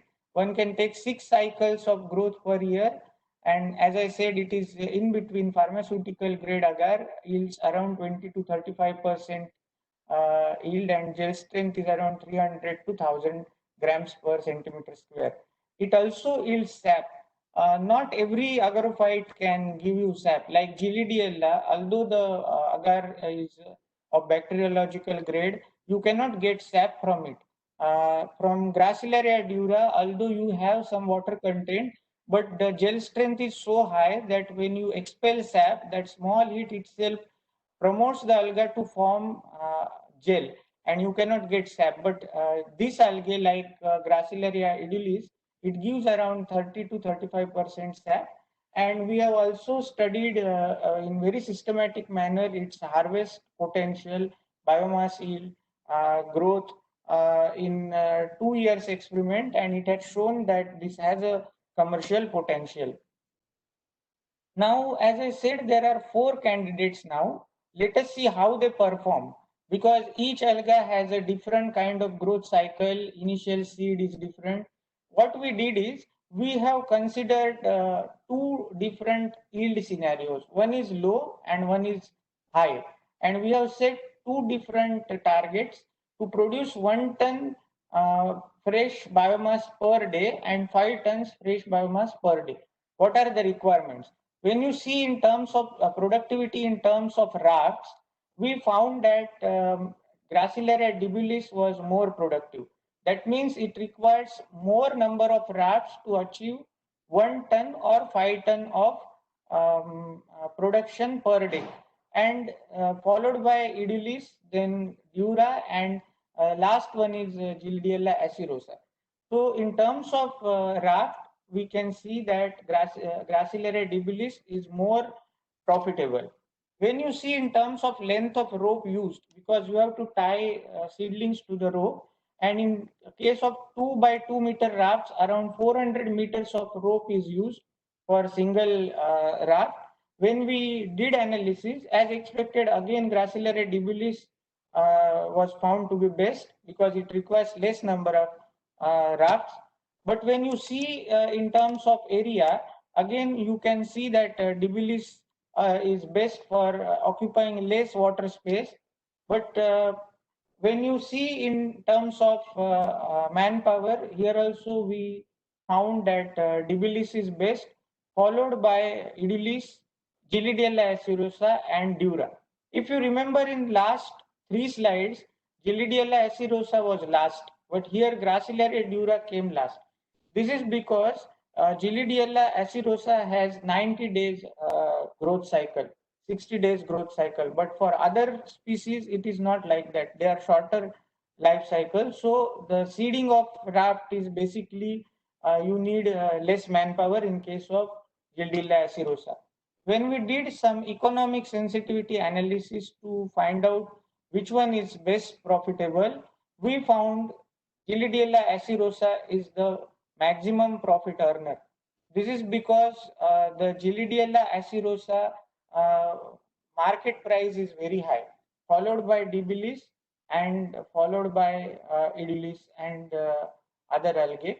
So another thing we found out that Idulis is not profitable in scenario of 5 tons and low range, and also scenario of 1 ton in low range. Now, when we talk about this is all about cultivation, but when we talk about strain improvement and better germplasm, one interesting study we have done, like all these algae, they have a different life cycle phases in their life cycle, and we found out that in case of Gracilaria dura, there is a opportunity where a different life cycle phases can be used for commercial farming. This is because they showed difference in growth rate, gel strength, etc. We can also develop various molecular markers to select the elite germplasm.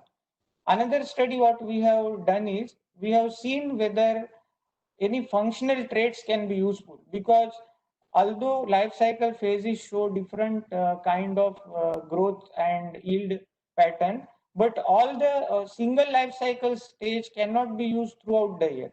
What we found out that functional trait changes, and what we studied functional state are basically for growth rate and survival, because in certain period growth declines because plant cannot survive. So single life cycle phase cannot be used throughout the year.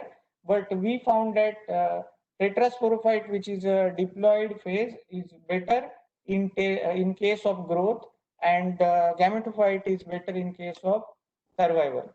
Now there is another interesting study our institute has done is tissue culture has been developed in case of Gildiella acirosa.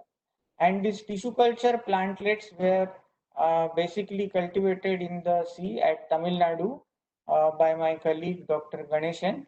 And he has shown that tissue culture progeny always basically gave a good growth as well as yield of agar from this study.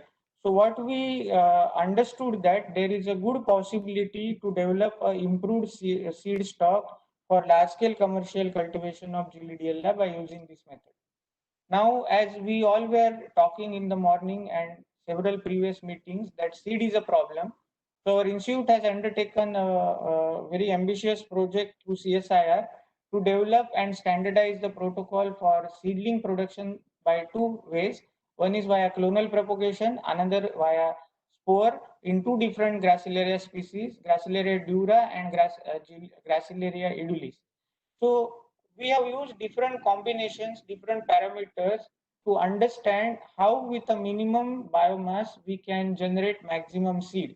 And we have also developed our own medium, and we have understood that in 30 days time, basically this can be processed, and we have in a central position, I have shown you the figure, we have a seed running seawater facility at Mandapam, and right hand side it is shown that how spore-based method can be used to produce a germplasm.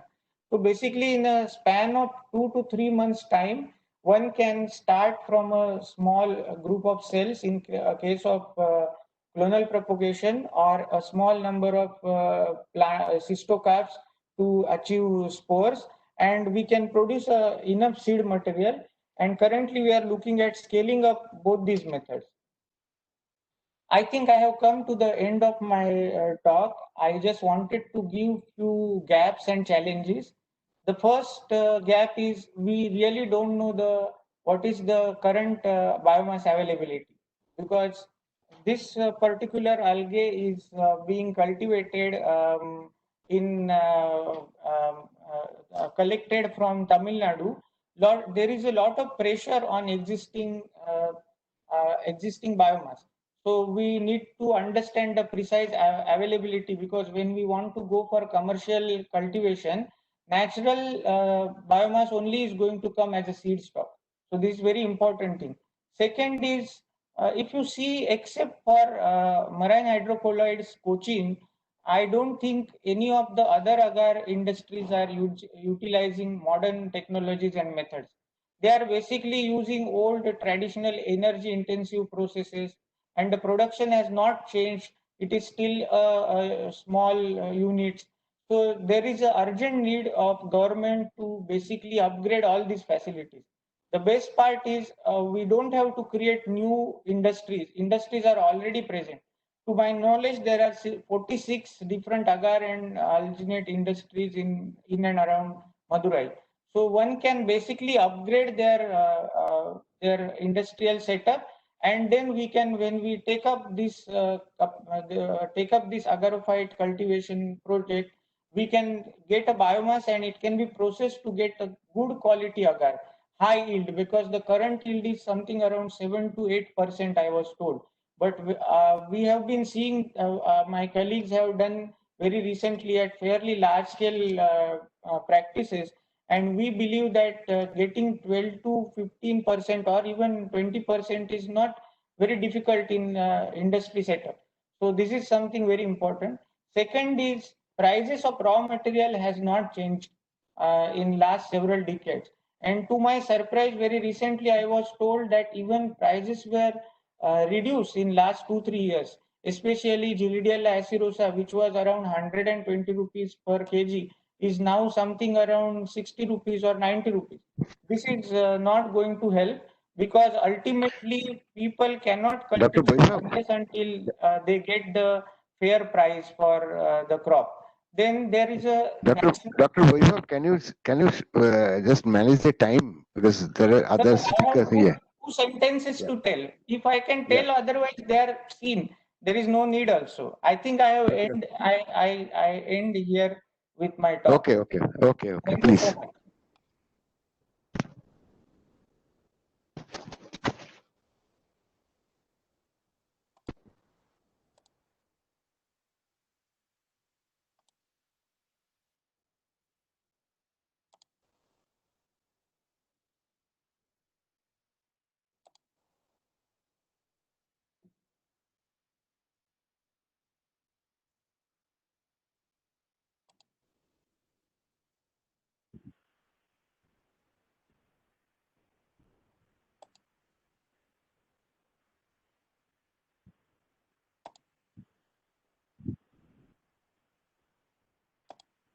Thank you, Dr. Mantri. Thank you for your excellent address. And I think there is a lot of depth and knowledge which you have shared with us. So we move on to the next speaker. May I request Dr. B. Johnson to please address us. Dr. Johnson.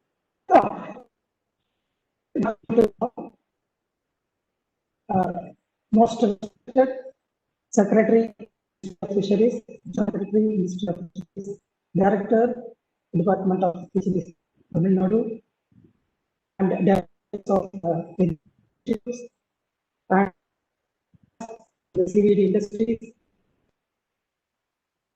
and from the research.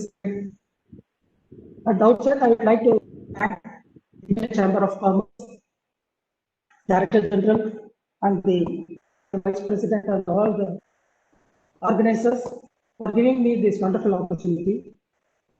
Before actually going into the topic, I would like to briefly narrate a small case wherein we were able to and transfer the seaweed farming to a new village in Tamil Nadu, especially. Sorry to interrupt you, Mr. Johnson. Sorry to interrupt you. As because of low bandwidth, your voice is breaking.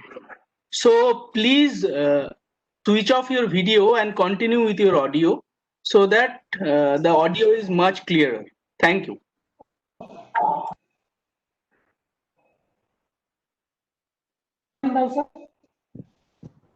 Hello?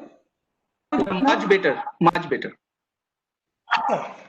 Before entering into the actual topic, I would like to briefly narrate how we were able to introduce the farming village at 20, that is not upgrade, where it is aware about the seaweed farming. We created awareness, and then we asked the village leaders and the cooperative society leaders and important persons who are interested to come forward, and then we gave a training for 3 days, and later we have arrangement of meeting as well as the marketers in this industry. So they were, once they were convinced, they were all the materials for monoline unit. So they were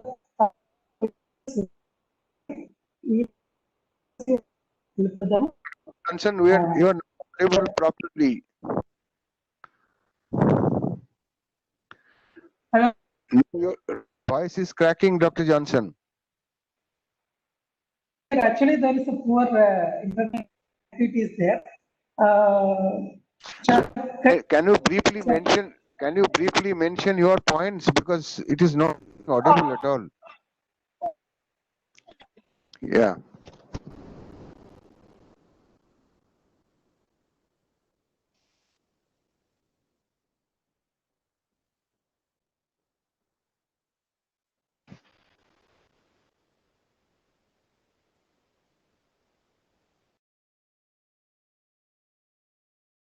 I think we could go to the next speaker. In the meantime, Mr. Johnson can try to fix his bandwidth issue, because the audio is not so clear.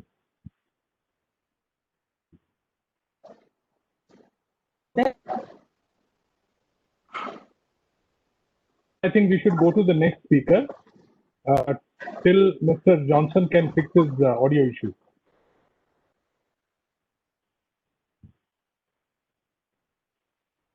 Mr. Abhiram Seth, may I request you to please share your views? Kindly unmute.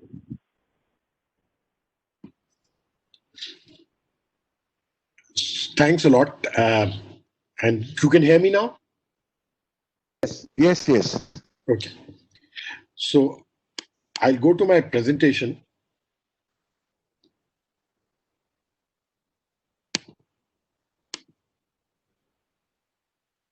Can I request you to please put my presentation for the sharing mode, please? Yeah, sir, you can find the third icon in your panel. Yeah. After the audio and video, that is the share content button. Click on that and select the PPT, which should be open in the background. Sure. Thanks. Is it visible now? No, sir, not yet. Okay. If you permit me, Mr. Abhiramanji, can I ask a question? I am Dr. Balaji. Yeah. We want basically implementable decisions in the sense from government perspective, which we should be in a position to implement in short term, means this current year, maybe in next 2 years, next 5 years. Because one of the issue which the industry is happening to tell us is we have learned a lot of research, but many things are in the pilot stage, and many we are not ready. One view is that industry barring Kappa Fagus is not ready. Industry's view is. So we have to have a very clear, at the end of this conference or this meeting, we should have a very short-term goals, short-term decisions, which we can quickly roll out. And research has to be shared, but at the same time, how you transfer the research to field? What is inhibiting us? Why, if suppose if Dr. Mantriji has done good work, what is stopping the industry to take that? This is what we want to know, so that we can fill up the gaps. Otherwise, what is happening is, except Kappa Fagus, the industry is of the view that none of the other species, even though they're demonstrated in the lab level at the pilot scale, is not absolutely ready to put in the field. So we are looking at Atmanirbhar Bharat, and we have to be very crystal clear what we can do, what we can't do. And if we can't do, what is the procedure, what is an approach we have to take, learning from the best in the world. So that is like, I think that should be the our main focus. That will be quite useful if it can be, if the deliberation come out in that line. Thank you. Sure, sir. Thank you, sir. First, at the very outset, I must say for the first time in my entire interaction in this sector, the concerned secretary and joint secretary have gone to the depth of the whole issues and have tried to understand the domain reality. So far, this kind of detailed planning and detailed attention to the whole sector was really not in place. So hopefully with this understanding, we should be able to move forward. And I must apologize, my presentation was not geared to the questions which you've asked, focused on that, but I will quickly go through it and highlight those aspects, particularly relating to why the industry is not taking up and which stage of acceptance are the other cultivars in versus Kappa ficus and the whole application domain. So I'll quickly try to move forward. First, which has been highlighted by many speakers, that it is a high priority for the government, directly being driven by the Prime Minister, has been on the domain for last almost 6-7 years in the priority list of the government. But we have not been able to make any significant progress in this domain, in spite of the support from the top. Talking about the global market is a bit of a misnomer. It is like food processing sector, which I was associated for a long time. We would say we have so much milk, so much this, and we process very little. Ultimately, these are numbers which shows you the line of sight to what can be achieved. But as Dr. Balaji highlighted, we have to focus on what we can do and what we can't do in the near future terms. If we look at the species which are cultivated, clearly almost 40% plus is Kappa Eucheuma group. So they dominate. Gracilaria, which is cultivated in a larger way, is done in Chile, which is a cold water species. They are the large cultivation producers. In most other places, to limited extent, it has succeeded. In India, if we look at the cultivation, I'll quickly go through it. This is, most people are familiar with it. It clearly provides a line of sight, if you do Kappa cultivation, to provide a sustainable livelihood to the people. Now, this cultivation is largely carried out by small groups coming from the fishing community. Wherever the people are drawn from outside the fishing community to do the cultivation, conflicts often arise. But if they are from the same community, they have a very interesting method of coming at a viable working medium which safeguards the interests of all the stakeholders. Because if they come from the fishing community, the conflict with fishermen is avoided because there is a mutual give and take which arrives at an optimal solution. In India, the cultivation was growing rapidly till 2013. And after that, with the sudden rise in the sea temperature, the biomass lost its vigor, and in spite of all the interventions, is not reaching the productivity levels which the farmers were used to. To achieve this, clearly one thing which has been highlighted a lot by the ministry as well as by Weber, the fundamental thing is we need improved planting material availability. This may be achieved by import, it may be achieved by tissue culture. So a large scale production facility has to be created for this planting material. It has to be done on a corporate basis with private sector participation. It can't be a project driven project because projects have a finite timeline and they extinguish after that. This has to be a sustainable effort because you need to put in a company which keeps producing it. And our suggestion has been for this to set up a Section 8 company so that, unlike the seed business in agriculture, this is not a profit driver. You make profit by buying the material and processing it.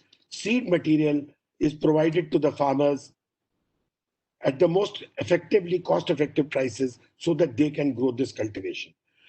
For this, the modules which were described for tissue culture as well as spore culture, taking that knowledge and putting them into a manufacturing format is the critical requirement. Collections are going down. For this, the point made by Dr. Weber is very, very critical. We need to have a thorough assessment of the standing crop. You know, the crop which we had estimated, a lot of changes have taken place. In the data which is there available on the domain, Lakshadweep had a large standing biomass. But the other day, in the national consultation, the Lakshadweep team said that there is hardly any biomass left because the turtles have grazed almost all of it. Now, so what is the objective reality today? I think it's a very, very important aspect which needs to be determined so that we clearly know what will be the natural biomass available for exploitation and what would be the regeneration rate of the same. So this is another area which we need to clearly look at it. Dr. Balaji, you asked a question. Whether it is Edulis, whether it is Jura, they are in pilot stage. We are working on both these, but at this moment, the available biomass is so small that it is being run like by hiring a staff to do it on daily wages basis. It has not reached a stage where we have sufficient biomass for planting material to give it to the farmers. We have to reach that stage. And I would like to share with you, when Kappa ficus cultivation started, we had only 50 to 100 kg of material. That 100 kg for almost 3 years was multiplied and then given to the farmers by PepsiCo at that point of time when I was with PepsiCo and we were driving the system. I think the same kind of rigor, both for the tissue culture facility as well as multiplication of the natural biomass, needs to be done. And we are committed to doing it along with other industry partners. And I think this is something which we have to appreciate.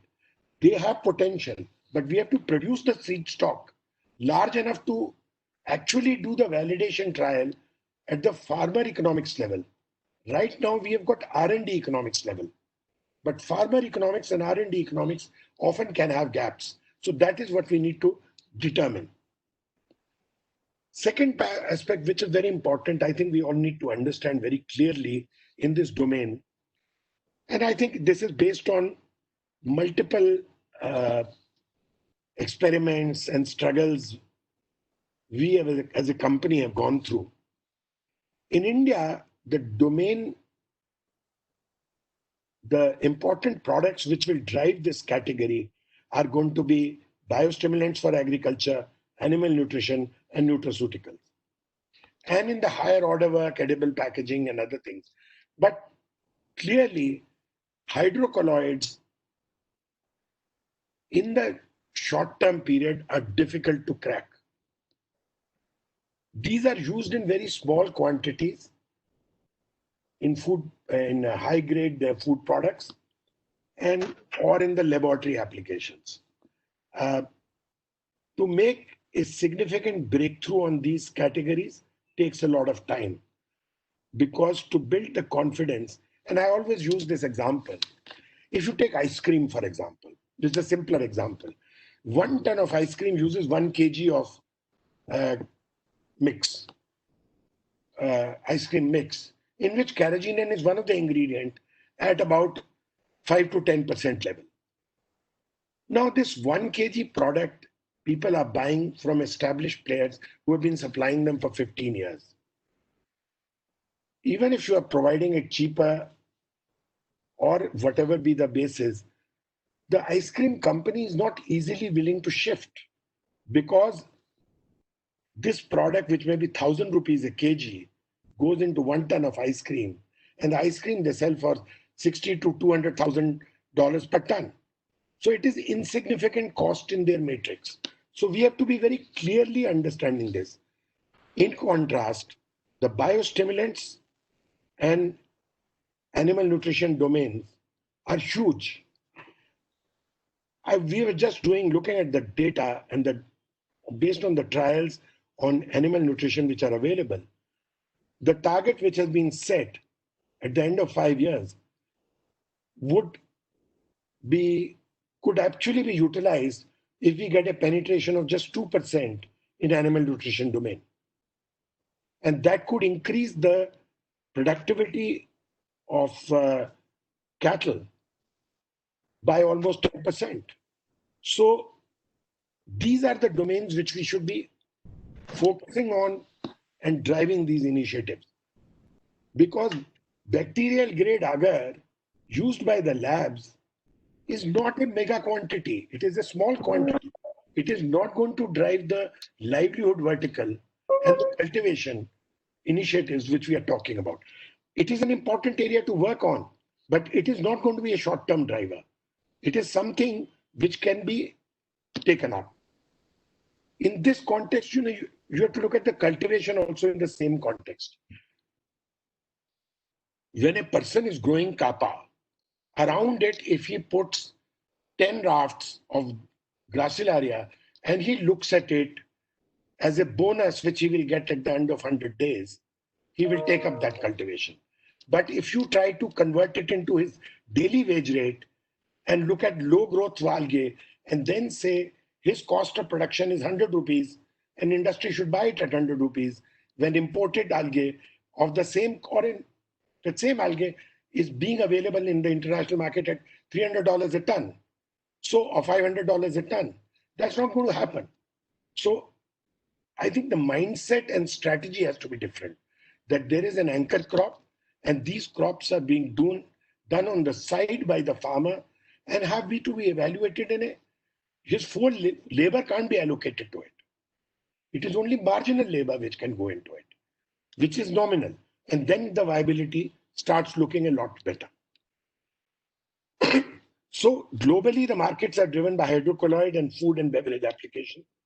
We don't have that much application area here. So as I mentioned, we will have to focus on biostimulants, animal nutrition, and then quickly move to human nutrition. And in today's context, when antiviral properties of any ingredient which can be produced at an affordable price and delivered to the large parts of the population are becoming a very important dimension. And I think seaweeds can play a very important role, because immune modulation response shows significant improvement when given seaweeds has been demonstrated both by cattle and poultry. It is a domain we should very quickly check it out going into human trials because toxicological clearances are already available with the science system. For this product, it has already been tested by ITRC and found to be completely safe for human consumption. Biostimulants, one has to look at it in context of what they can deliver. If by using a small dose of biostimulant, you can increase productivity by 25% or reduce fertilizer consumption by 20%, it is huge. It actually delivers instantaneously once the adoption takes place. The target given by the Prime Minister of reducing 25% reduction in chemical fertilizers. It delivers it straight away. However, we are at a stage where even the standard or the notification governing it under FCO is in a wider domain circulated, but it is not been notified. So at multiple state levels, the producers have challenges where they are stopped from marketing the product and they go to courts, get stay orders, and then market it. So rather than facilitative, it is impeding something which is going to be of great impact, positive impact for the Indian farming community, reduce chemical load of fertilizers on the soil, and actually help invigorate the soil. And these are some of the stories which you see on the screen. 25, 28%. You know, these are fantastic numbers. And I can tell you they are not based on low base effect. It is not that the productivity was low and they have got higher increases. They are at standard, higher than standard productivity done by the university trials and delivered these. So animal nutrition, the detailed reports are going to be released by CSIR system soon.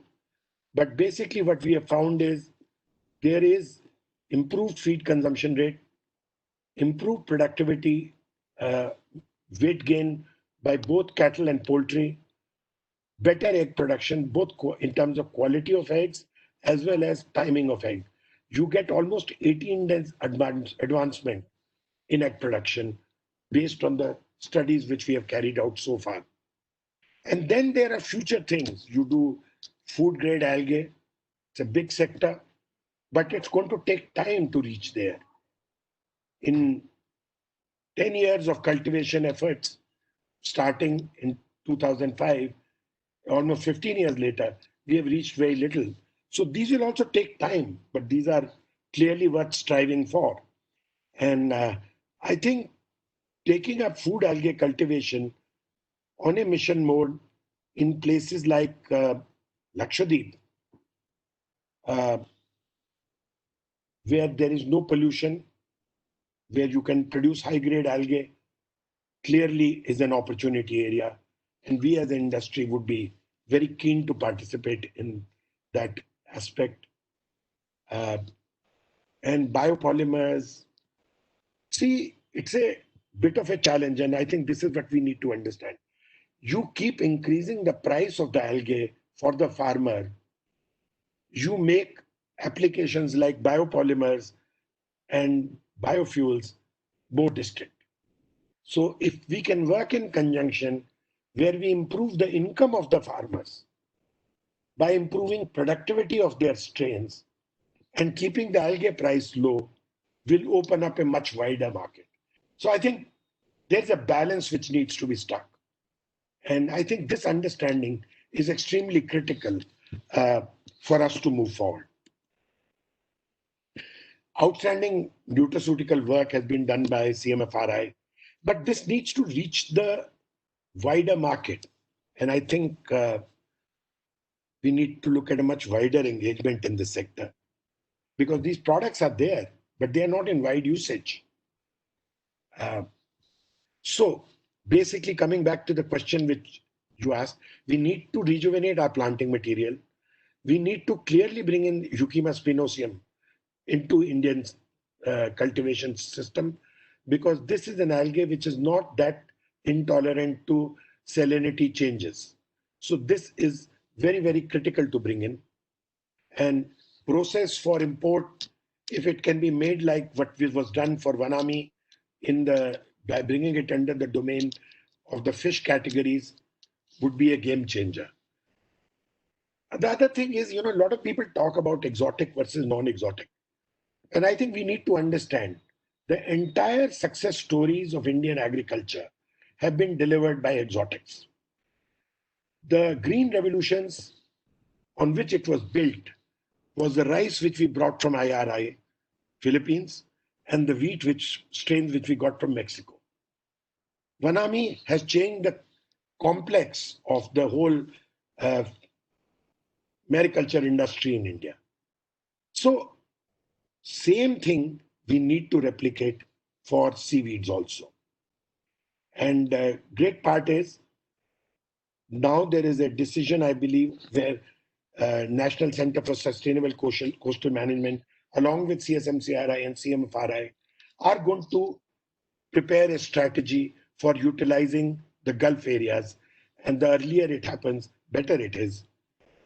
And it would also be revalidation of something which was suggested as early as 2003 by the National Academy of Agriculture Sciences by releasing their policy document number 22.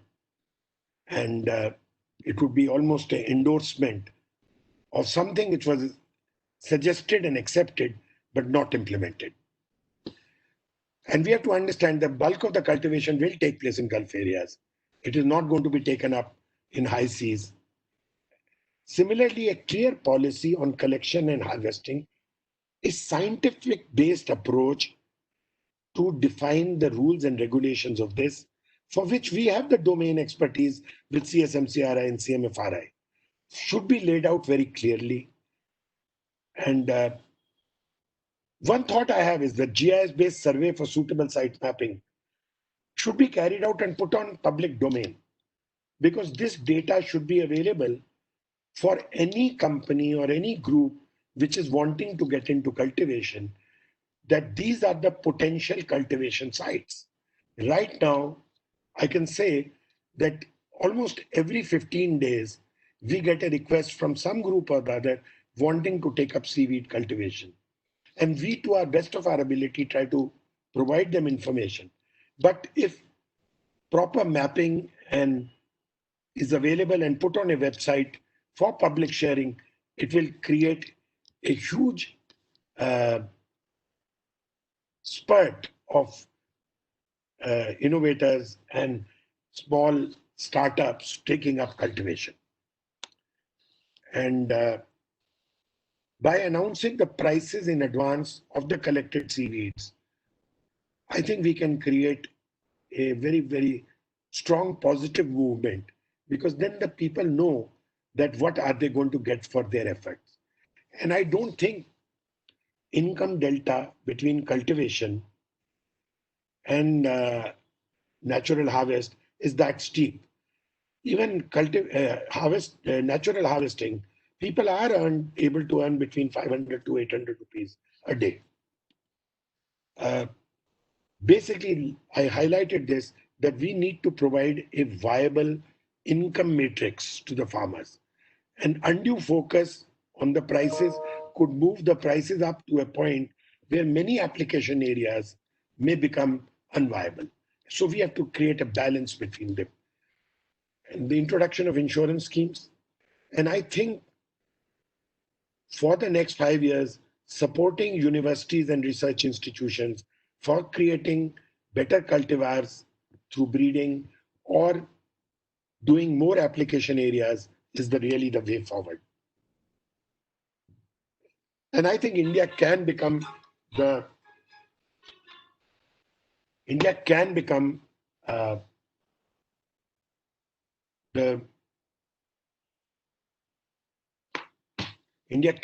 a major producer, and we can provide livelihood to a serious number of people, and we can contribute to reducing fertilizer usage by 25%. and can be a major input for organic agriculture, which people are talking about, for which there is global acceptance, by bridging the gap between chemical supported agriculture and organic production.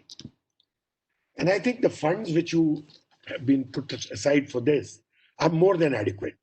I think if we are able to use them effectively, we should be able to reach the destination which we are wanting to go to. Thanks.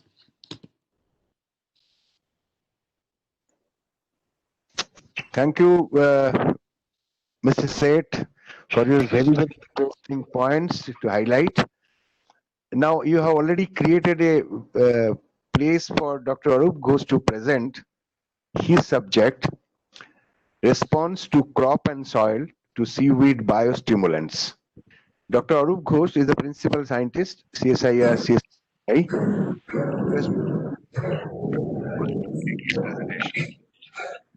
Over to Dr. Arup Ghosh. Tapanji, you are able to hear me up? Yes, absolutely. Yeah. Yes. Yeah. But the problem Please. is my share button is not active. Can you upload the presentation from there? Have you sent the presentation? Yes, yes. Let me share it for you. Okay. Yes. Okay. My share button is not active over here. Okay. No issue. Someone will do that.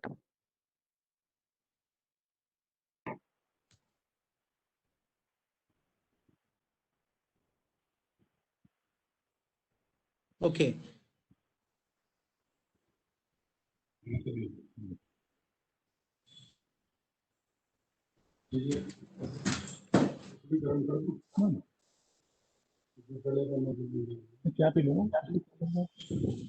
Yes.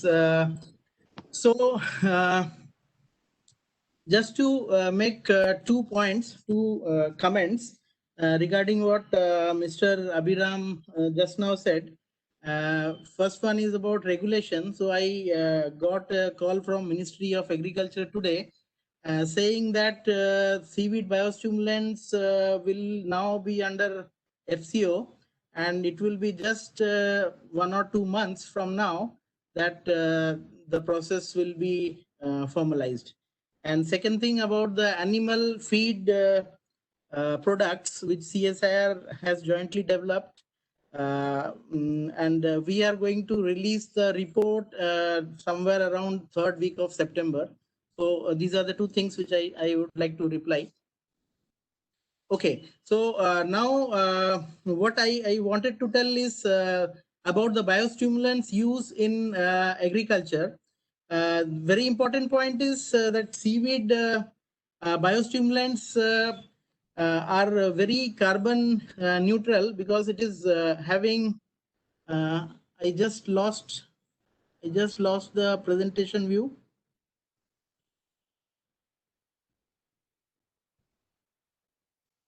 Parichaya? Sumon, the presentation is not visible. Yeah. Okay. Okay. Yeah. Please continue. Yeah. So we have the expertise of different biostimulants. Next, please.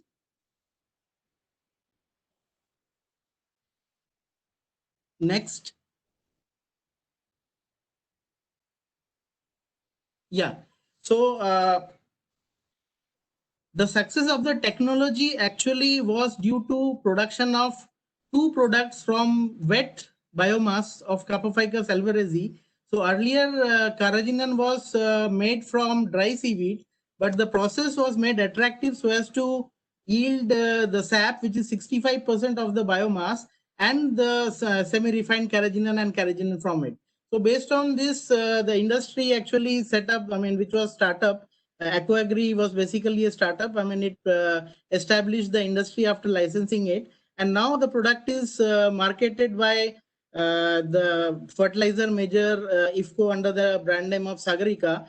Similarly, we have transferred the technology to several other entrepreneurs, and I think with the advent of this ambitious 1 million ton production of seaweed biomass, there would be many other industries that would actually come. Next, please.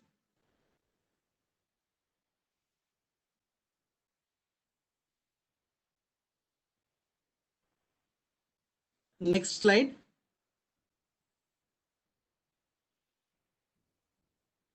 Yeah.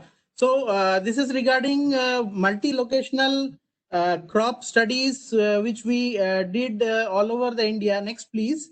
In this next slide, in this you can see that there were several institutions like 43 agricultural universities and Indian Council of Agricultural Research Institutes were collaborated by us, and that is how we came to know that this biostimulant is very much having the potential to increase the yield of crops by anywhere around 11 to 36% depending on the dose and the crop. Here you can see, like for rice crop only, the first figure, we had more than 25 locations where we found that the yield increase was phenomenal. So similarly, we did for maize, for green gram, black gram, soybean, this sugarcane, potato, and many other crops. Not all the results are there, but I mean, there were many other crops like vegetables. A very recent development is next, please. Very recent development, which of course I have not shown the data, that we had a tremendous improvement in the yields of high value horticultural crops, including spices. So they had a very good,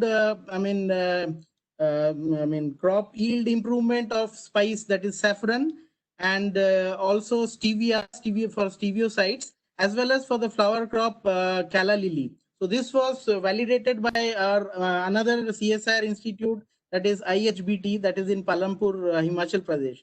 So with the new results, I think the scope of the use of these biostimulants extends not only to the agricultural crops, but also to many of the high value horticultural crops. This is the sort of the pie chart gives how much is the yield improvement. I told you that nowhere in the world such extensive studies were simultaneously carried out in any of the biostimulants. We carried about 171 trials, simultaneous trials over the over the 5-year period. And not only there were this 171 agro trials, there were also demonstration trials. Next, please. There were several demonstration trials that were actually done over a lot more area, that is 1 acre. Okay, the slide which you can see is you have the potential to decrease at least 25% of the chemical fertilizer consumption when you use this biostimulant along with this biostimulant. Next, please.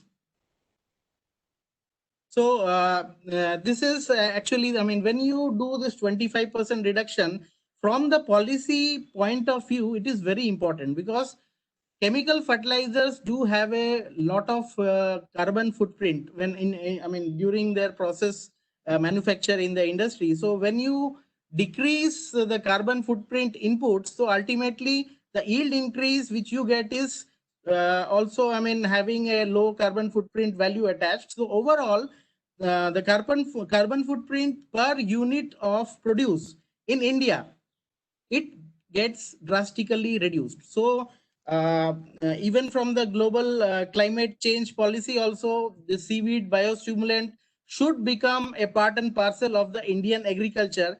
And the policy point of view, based on different trials which we have already conducted, many of the other state governments also should actually carry out similar trials and give recommendations in their state package of practice for the crops. Then coming to the biostimulant constituents, this is another important thing, that different biostimulants from different seaweeds will definitely have different chemical composition as well. As you can see, this is the example of Capophycus alvarezi, and this is compared with the cold water species, that is Ascophyllum nodosum, that is grown in Canada or some other cold countries. We can see the, just to give an example of amino acid profile, they are very much comparable to the Indian. This aqua sap is actually the Indian Capophycus sap. And there are very many other constituents which are significantly present in much more higher quantity, like the growth hormones or indole acetic acid, gibberellin, then quaternary ammonium compounds like glycine betaine, which also imparts stress tolerance. Next, please. Yeah, please. Yeah, again. Okay, so this is something science part which we did, that the plants do have their own inherent mechanism about stress tolerance, drought tolerance basically. But I mean, when you use this biostimulant, what happens? The photosynthetic efficiency of the plants gets better, and due to which this oxide radicals formation, which is very harmful to the plants, gets reduced. As a result, the enzymatic process like SOD, it decreases, and the quenching, I mean the ROS quenching, that is ROS quenching enzymes like ascorbate peroxidase, catalase, they actually increase by application of seaweed biostimulant. So this is the science part. Please, next, please. So overall, next again. So overall, I mean, the proline improvement is there in the plants, and this decrease the lipid peroxidation. Earlier, I had told that the photosynthetic process by application of the seaweed biostimulants, it improves the photosynthetic efficiency of the crop plants. You can see a very good electron transport rate, then the photosynthesis rate, then water use efficiency, and this FeFM ratio indicative of stress tolerance. Next, please. Okay, so some of the slides I will very quickly skip. This is just to show that this biostimulant is very effective in drought condition, and in India, you might actually know that we have many, I mean, intermittent drought spells. So where the rainfall is not there, so in between that creates a soil moisture deficit, and this is important. I mean, useful if we do this biostimulant. Then please, next, please.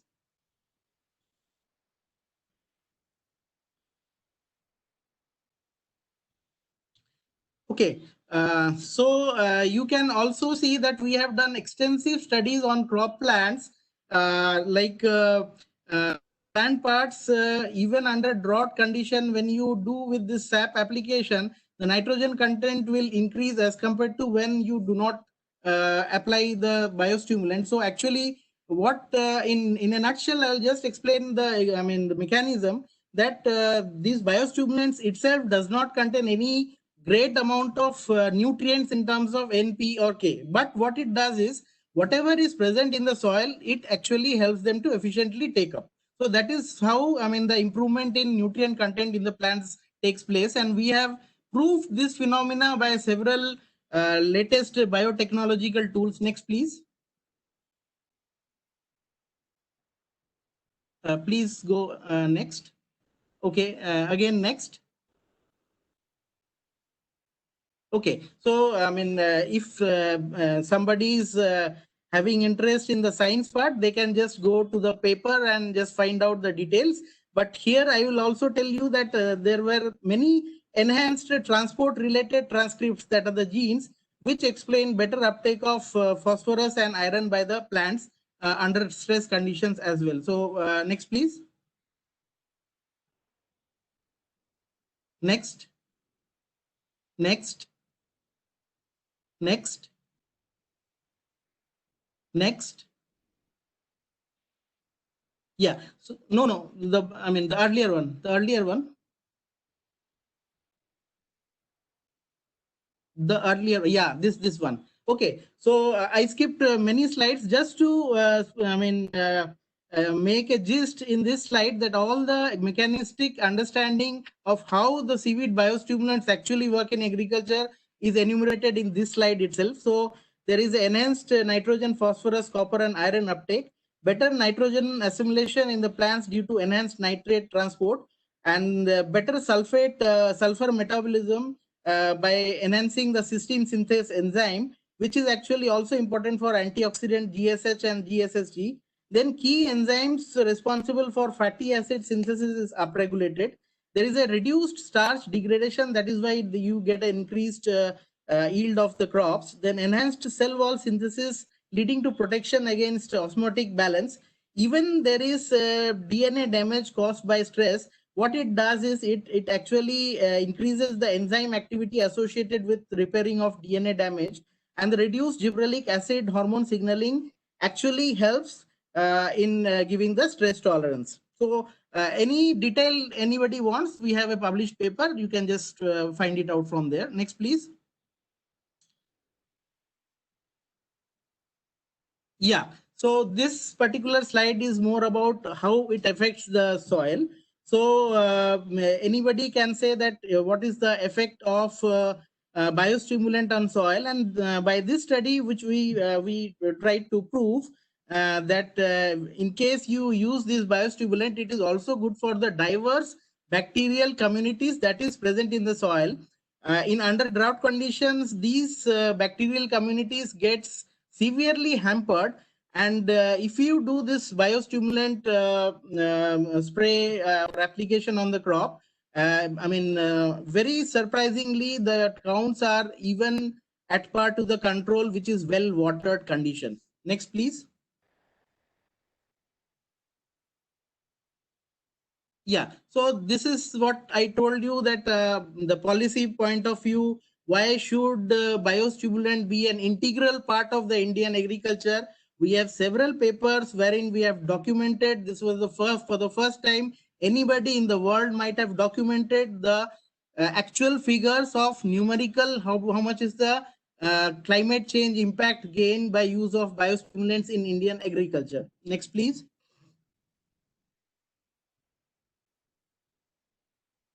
Okay, this is also the same thing. Next, I would like to say that this is seaweed biostimulant is having extremely low carbon footprint, that is 118.6 kilogram per ton of this seaweed biostimulant produced.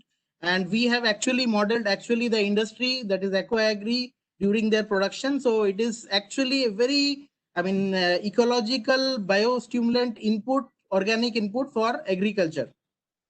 Okay, so the other things which I told was about Carpophycus, but we have done so many trials for the Gracilaria edulis biostimulant as well. Similar to the numbers of what trials we did for Carpophycus, we also did a lot of many trials in lot many crops at lot many different situations. The same similar type of number, 164 diverse trials in different crops were done in India in 20 states, and the improvement of the crops due to Gracilaria edulis was also very high. In fact, in states like Karnataka, where they have actually put out a recommendation for the state for the rice and maize crop, they actually wanted to do it for Gracilaria edulis. But but due to the want of biomass, they were not able to do it. But Gracilaria edulis, as earlier told, that the biomass this is a slow growing species. So once the production starts, because earlier also I have discussed that the price that Gracilaria edulis gets, if it is cultivated, not the case of collection, but if it is cultivated, it is very low. So that is a impediment for cultivation of Gracilaria species. The options might be, to jack up the prices somewhere around 2 to 2.5 times, or what Mr. Seth said that Carpophycus can be the anchor species, and these other species can actually go side by side along with them. So these are some possible scenarios which one has to look for, but certainly again, I reiterate that Gracilaria species is very slow growing comparative to Carpophycus. So if the growers get the same price as that of Carpophycus, it is never going to take up. So the industry, as well as the government, as well as the institutions, to improve the productivity or to actually introduce strains which are having better productivity than what we currently have, are the solutions which one has to ponder. Next, please.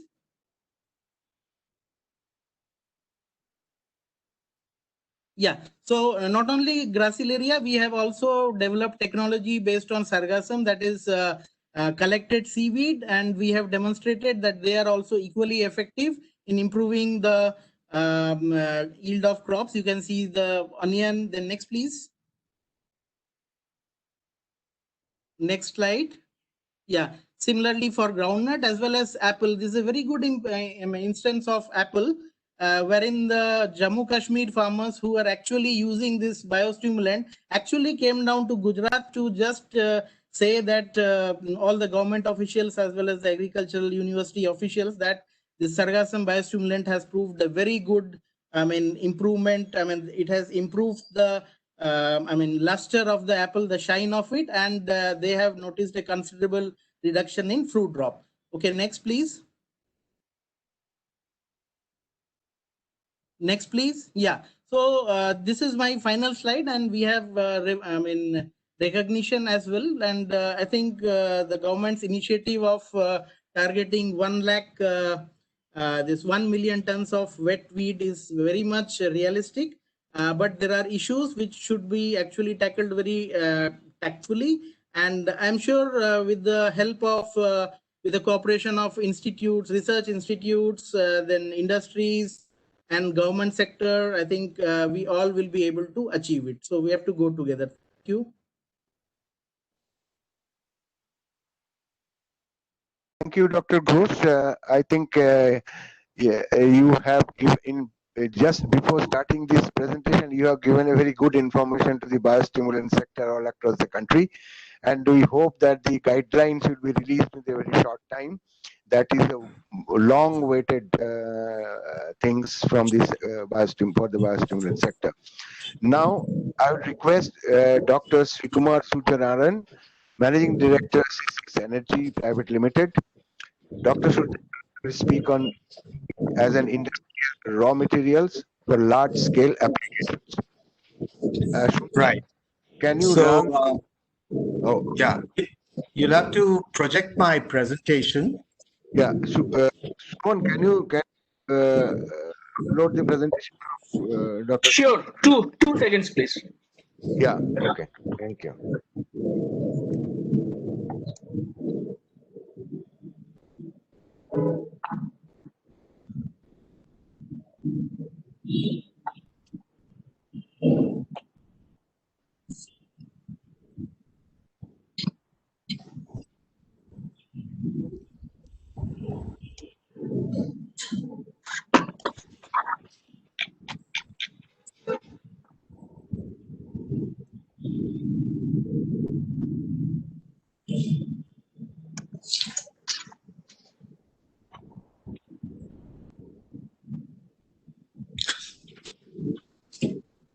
Okay, thank you.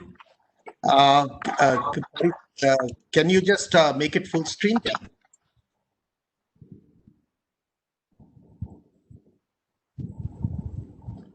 Thank you very much. So, as Mr. Balaji, Dr. Balaji requested, I will try and use my presentation to provide some input, so that while that is not the original purpose. So I'm going to talk about. Can we just mute the microphones, please? So I'm just going to talk about very, very large scale applications of seaweed. I mean, where we think that, where C6 has been working on applications for seaweed as an industrial raw material. And I'd like to tell you what some of the challenges are and how I think we can overcome that. So the next slide, please.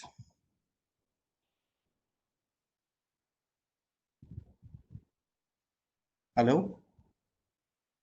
The next slide, please. Yeah, thank you. So this is a map of sea surface temperatures, and the only reason around the world, and the only reason that I project it, is to show that around India and around Southeast Asia are some of the warmest seas on this planet. And the temperature of the water is related to the amount of solar energy that falls on it. And as if we have to think of seaweeds as a source as agriculture, we are blessed with a lot of solar energy, and we really have to think of seaweed cultivation as the next frontier of agriculture. So in these warm countries, and as speaker after speaker has been pointing out, there are maybe a handful of varieties of seaweed that are cultivated. Most of them which are cultivated in the cold water regions, where the areas where the colors are green are all the laminaria species and the kelps. But if you look at the tropical regions, the areas where they're red, they're basically restricted to a few tropically grown seaweed species. And if you can, next slide, please.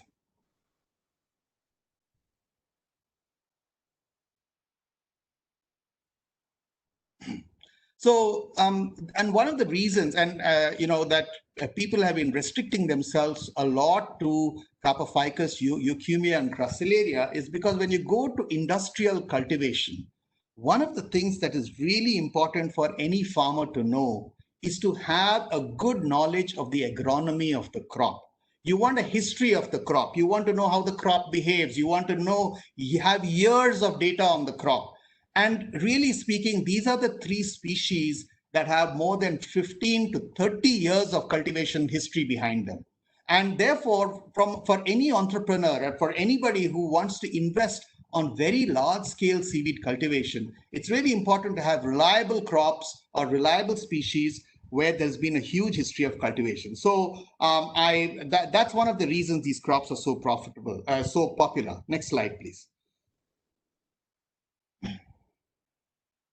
So just to give you an idea of how widespread this is, if you take that green shaded area on this globe, and that basically represents an area of plus or minus 20 degrees of the equator. And all the red dots that you see here are actually proven sites of cultivation around the globe. So as you can see, India is of course there, but a lot of the cultivation sites are to the right of India on Indonesia. Of course, there's Tanzania, and there is also South America and Central America. But as you can see, the whole globe, there is a huge possibility for cultivation. And if you look at the position of India and right next to Sri Lanka, and if you look right below it, the whole of the Indian Ocean to the left and to the right. So yeah, that's okay. Please go to the next slide. The next slide. Yeah. Thank you. Just wait. Yeah. So the sea plant biomass, as I've said, is an extremely versatile plant material. I mean, if you look at agriculture today, if you take you take an industrial crop like maize or sugarcane, there are variety of raw material, variety of final products that can be made from it. Similarly, with sea plant, it has been restricted to food. And a few high-priced food ingredients, like what was explained. If you look at the curve that I have here, on the vertical axis, it's actually the price of the seaweed, and on the horizontal axis is the volume that you're required to fulfill the various applications. So on the very top left-hand side, it starts with pharmaceuticals, chemicals, nutraceuticals, and as you go down the curve, the amount of seaweed biomass that is needed to fulfill each of this, all the way down to bulk food, renewables, bioplastics, biofuel. There are two requirements here. One is you need very, very large quantities of seaweed to actually make a dent in these applications. And secondly, the price needs to come down dramatically to make even these applications economically viable. Now, today, our current economic viability, which I've indicated with the red arrow, is such, of course, it depends on the labor cost and the place around the world, is such that it's probably just suited to somewhere between specialty food ingredients like carrageenan or agar, or to a little bit to agri and feed ingredients. That's really where the sweet spot is. But really speaking, if you're talking about bulk food, renewables, bioplastics, it really has to come down quite a lot. So for this, you have to understand, what actually drives the cost of seaweed. Next slide, please. Now, one of the things we do already understand about seaweed cultivation, that it's extremely labor intensive. If you compare seaweed cultivation to land agriculture.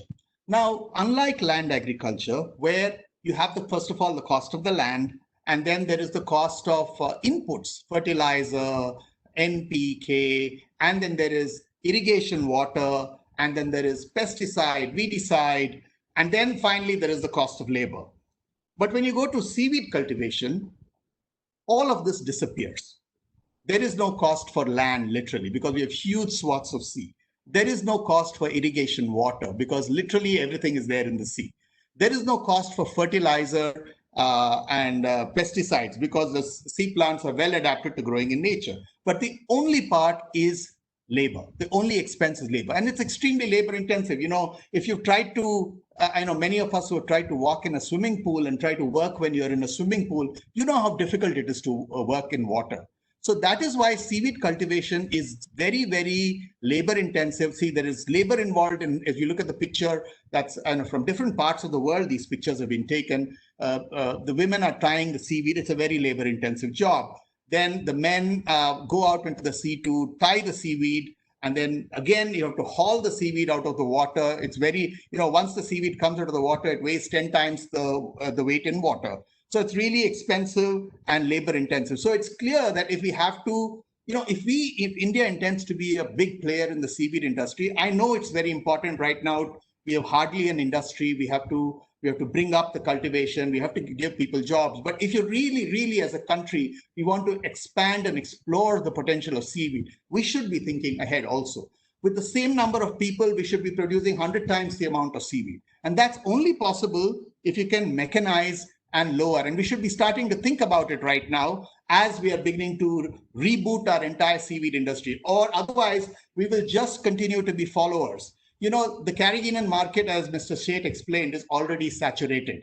People don't have an incentive to change. So we really need to be looking at new applications. Next slide, please.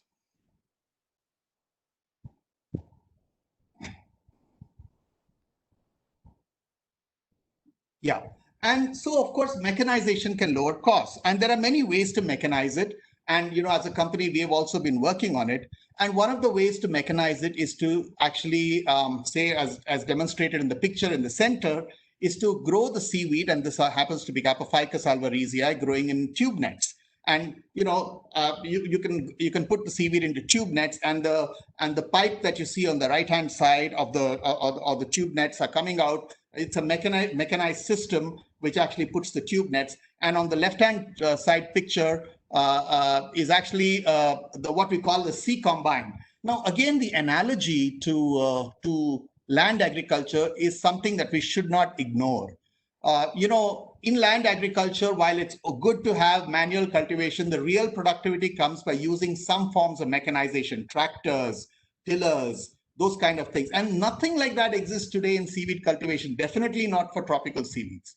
And, we have to really start investing in these kind of things. And so the Sea Combine on the left-hand side is a machine that we have developed, which integrates automatic seeding and harvesting of Capophycus.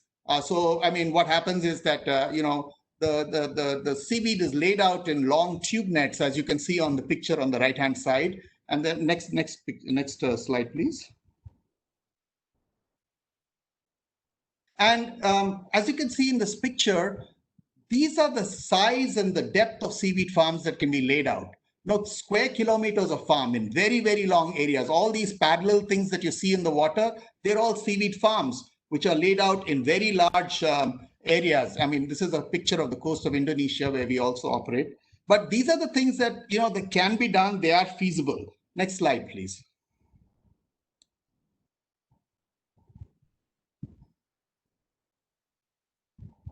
So as you can see, what happens is typically the picture on the left indicates how when you seed the tube net, after the growth cycle is over, all the seaweed begins to grow out of the tube net. And so one can think of making machines that can take out the seaweed that is growing from outside of the tube net. There's a machine that has been invented on the right. All of these are published. They're all patented. So one can go and read the patents. So we call this a crown cutter. It can automatically harvest the tube net, and then it has machinery so that you can also completely remove the seaweed that's inside of the tube net and recycle the tube net for further use. And as you can see in the picture in the center, the Sea Combine can actually go over seaweed farms and carry out this automatic seeding, harvesting, and seeding. Next slide, please. As a result, I believe that it's already possible to bring down the cost of seaweed dramatically. Today, the international prices of seaweed for Carpa ficus range anywhere around $1,500 per ton. It can vary anywhere from $800 a ton, from $1,000 a ton to even $2,000 a ton. And that's really expensive. But we believe that, by next year itself,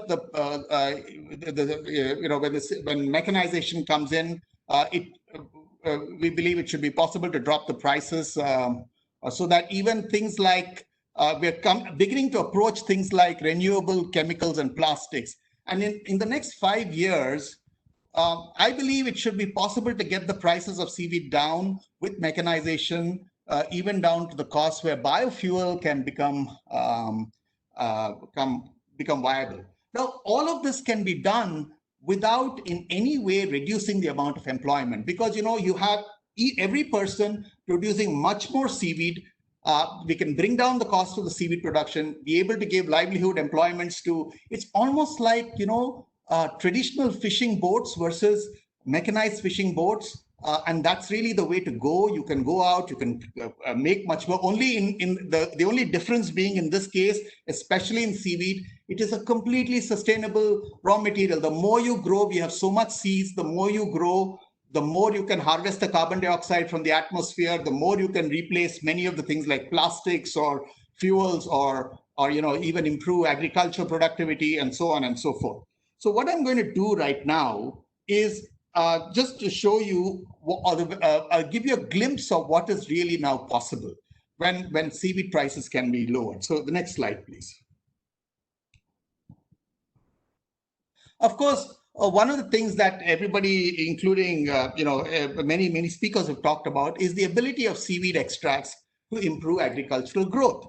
And there are many ways to do it. Now, for example, we have our own kind of product that we have made. We call it AgroGain. It's based, the mechanism of action and the active ingredient is very different here. It actually uses a very, very specific molecular weight length of sulfated galacto-oligosaccharide from the sea plant. So we actually have to do a little bit of sophisticated processing to isolate a very specific molecular weight length. And that molecular weight thing is the actual active ingredients. It's a patented product. The patents have been granted in several countries across the world. But again, as you can see, as more than one speaker has demonstrated, this is an amazing product. And, we are very proud to say that, India can not only have a big boost in agriculture by using biostimulants, we can also export these biostimulants to many other countries in the world. And unlike all the other biostimulants that are available in the world today, which are made from brown seaweeds like the Canadian kelp or whatever else, making biostimulants from cultivated tropical red seeds is completely sustainable and completely scalable, because the wild harvested seaweed, the biostimulants made from wild harvested seaweeds, they're all made from wild harvested beds, right? It's like going to a forest and cutting it down. There is a limited supply available. They are not cultivated seaweeds. But biostimulants made from cultivated red seaweeds are infinitely scalable.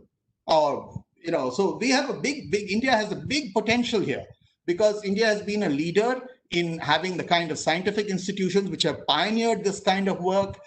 We have the will to do it. We have the people to do it. I think we can be a leader in the world. Next slide, please.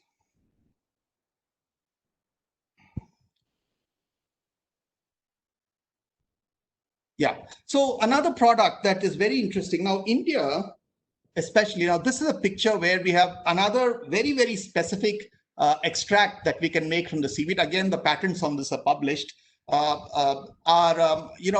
find that seaweed extracts of very specific molecular weight can stimulate plant immune systems, innate. So, the traditional approach to agriculture has been to use pesticides and insecticides to kill the insects, and to use fertilizers to create nutrients in the plant. As you just saw, biostimulants represent a very interesting addition to the fertilization regime, where they can improve the efficiency of fertilizer usage and many other things on the plant. Similarly, one can use seaweed extracts to actually increase the plant's own ability to resist attack. Now, a tropical country like India, we have a lot of viral attacks. You know, many, for example, this in this particular picture, you see papaya ring spot virus, which decimates the papaya crop in and around, say, places like Karnataka or whatever else. You can wipe out a papaya crop, and there are no cures for a viral attack. Or even in tomato, you get tomato leaf curl virus. We can take seaweed extracts, very, very specific fractions, and we can actually activate the plant's own defense systems such that it can actually overcome this viral attack. And this has been, and I understand that, and this has been developed along with the University of Agricultural Sciences in Bangalore, and it is now part of the package of practices of the University of Agricultural Sciences in Bangalore. So, so this is actually a very interesting new product. The next slide, please. Well, for animal feed again, and I completely agree with all the other speakers. We can make this particular product represents, fisheries. For instance, Vanamai has been a big success story for India, but it has also had its problems. For example, vibriosis, disease, white spot syndrome virus, and we have found that we can create immunostimulants from seaweeds, which can actually give stress tolerance and vibriosis resistance. And this has been actually published, and it has been this product is available to is being sold in the market. So there are very interesting products. But what I'm really interested about is actually what I'm going to show you next. So let's go forward. Now, for next slide, please. Yeah. We can make biodegradable replacements for plastics. And these are actually proof that this can be done. For example, we can make sheets, pouches, even straws, and all of this, whatever you're seeing on the screen, has been made from tropical red Carpophycus kind of seaweed. And if you look at the properties of such a material, next slide, please. If you look at the properties of such a material, for example, in the first column, you see compostable sea plant-based sheets. That's what we call our material. Next one is A4 paper, and the next one is plastic sheets. And you look at the various parameters, whether it's the grammage, the tensile strength, the elongation at break, the break force, break distance. All of these are very, very comparable to a plastic. And so this is a very distinct possibility that we can make. If we can make the seaweed cheap enough, all of this can become possible. Next slide, please. It doesn't just stop there. You see, one of the very interesting things about Carpophycus, for instance, is the fact that it is, as everybody has said, it has got carrageenan as a main polymer. And carrageenan has a very interesting structure. It has got galactose and anhydrogalactose.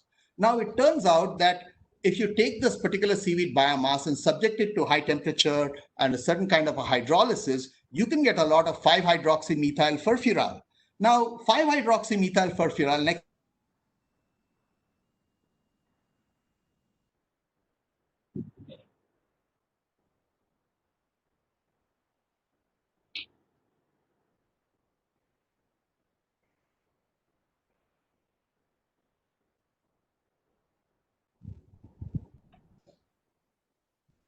Hello? Yes, we can hear you. Please go ahead. But can we switch to the next slide, please? Yes, as you can see, and this is, this has been well published. It's a 2018 paper in Chemical Reviews. You can see from 5-hydroxymethyl furfural, you can make alkanes, you can make all kinds of chemicals, which are very, very interesting platform chemicals. So, we have to begin to think about seaweeds and not just in terms of current applications, but kind of move ahead as a curve, as a trajectory to what all is possible with this amazing resource, and our own determination that we must be the leaders. So if you'd like to stretch where we can go to, if you go to the next slide, please. the miracle of seaweed doesn't just stop there. We have already shown, for example, that you can take sea plant biomass, which is this little petri dish on the left side, and using a process called hydrothermal liquefaction, you can actually make crude oil. The bottle on the right is crude oil. And, if you look at the composition of the crude, the next slide, please.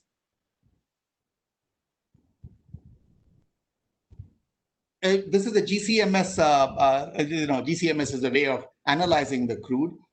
It's very similar to the kind of composition that get in natural crude. Now, why are we saying this? Now, you imagine that you look at all the crude oil that India buys. Now, India is one of the largest importers of crude oil in the world. Okay, last year in 2025 we are going to import a lot of crude oil, but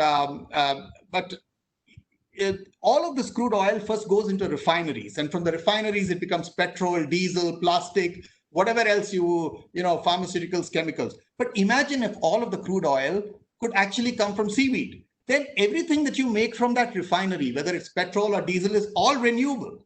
And you can trace it. It's not you can make out what's a renewable petrol and a diesel. You can make it out from a fossil fuel derived petrol and diesel. So all this is possible.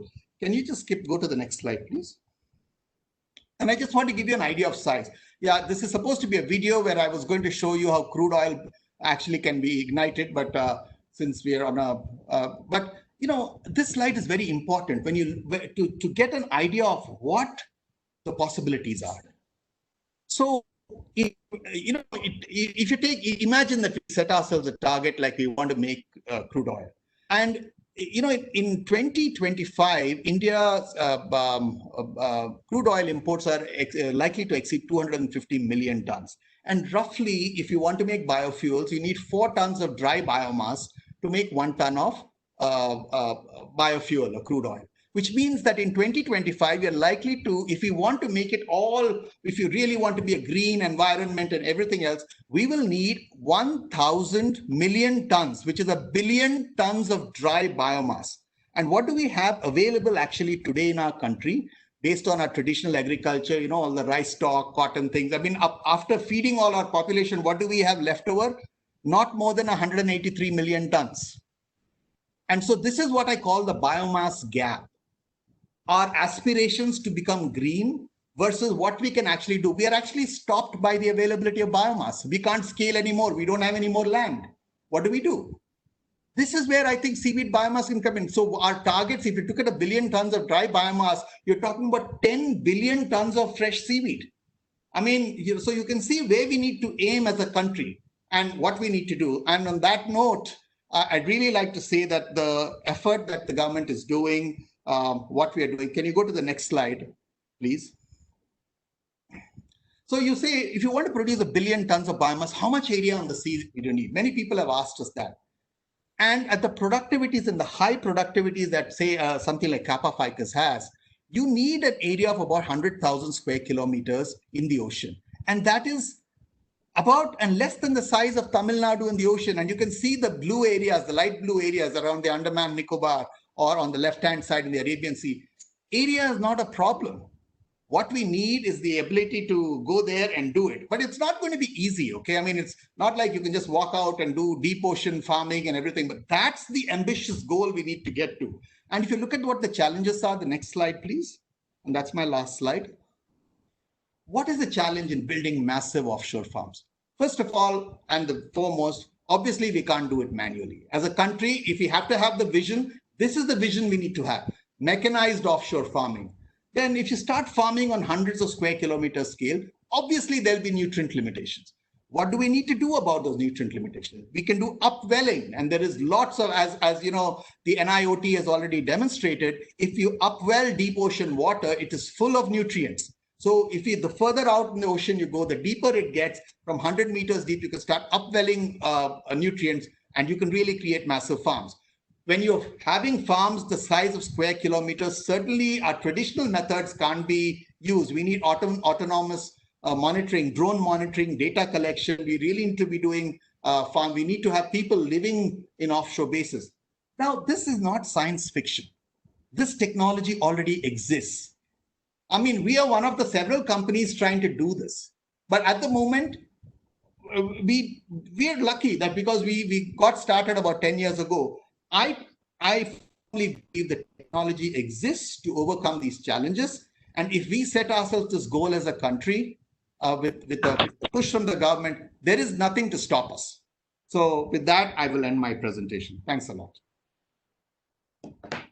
Thank you, Dr. Srikumar Surjanarayan. Now I will invite Mr. Oshin Saraf, the Group Chairman of Excel Industries Limited. He will be speaking about the industry expectations.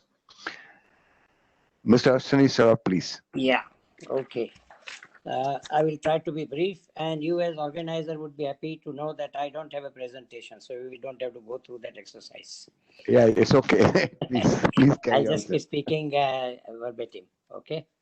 Okay. So let me thank. So at the outset, I would like to heartily greet my fellow delegates to this very important conference and compliment ICC, especially Dr. Rajiv Singh and Mr. Tapan Chattopadhyay, for annually organizing the Seaweed conference and inviting so many important stakeholders. So thank you very much. I would also like to thank and compliment the Government of India for recognizing the importance, somewhat belatedly, but anyway, it is there.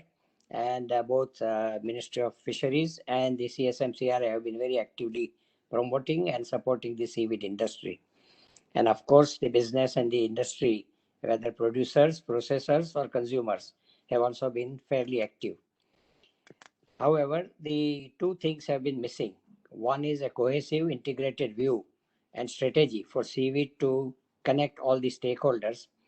And while India has great potential, but it has not been tapped. So these are the two things that we need to address. Now I'll straight away address some of the issues that Dr. Balaji would like to hear, that don't talk generalities, talk something specific. So I'll first talk that and then I'll come to the why of it. Okay. 5 or 6 points that I have. One is that the natural farming is susceptible to natural forces. Means I am talking about the seaweed farming.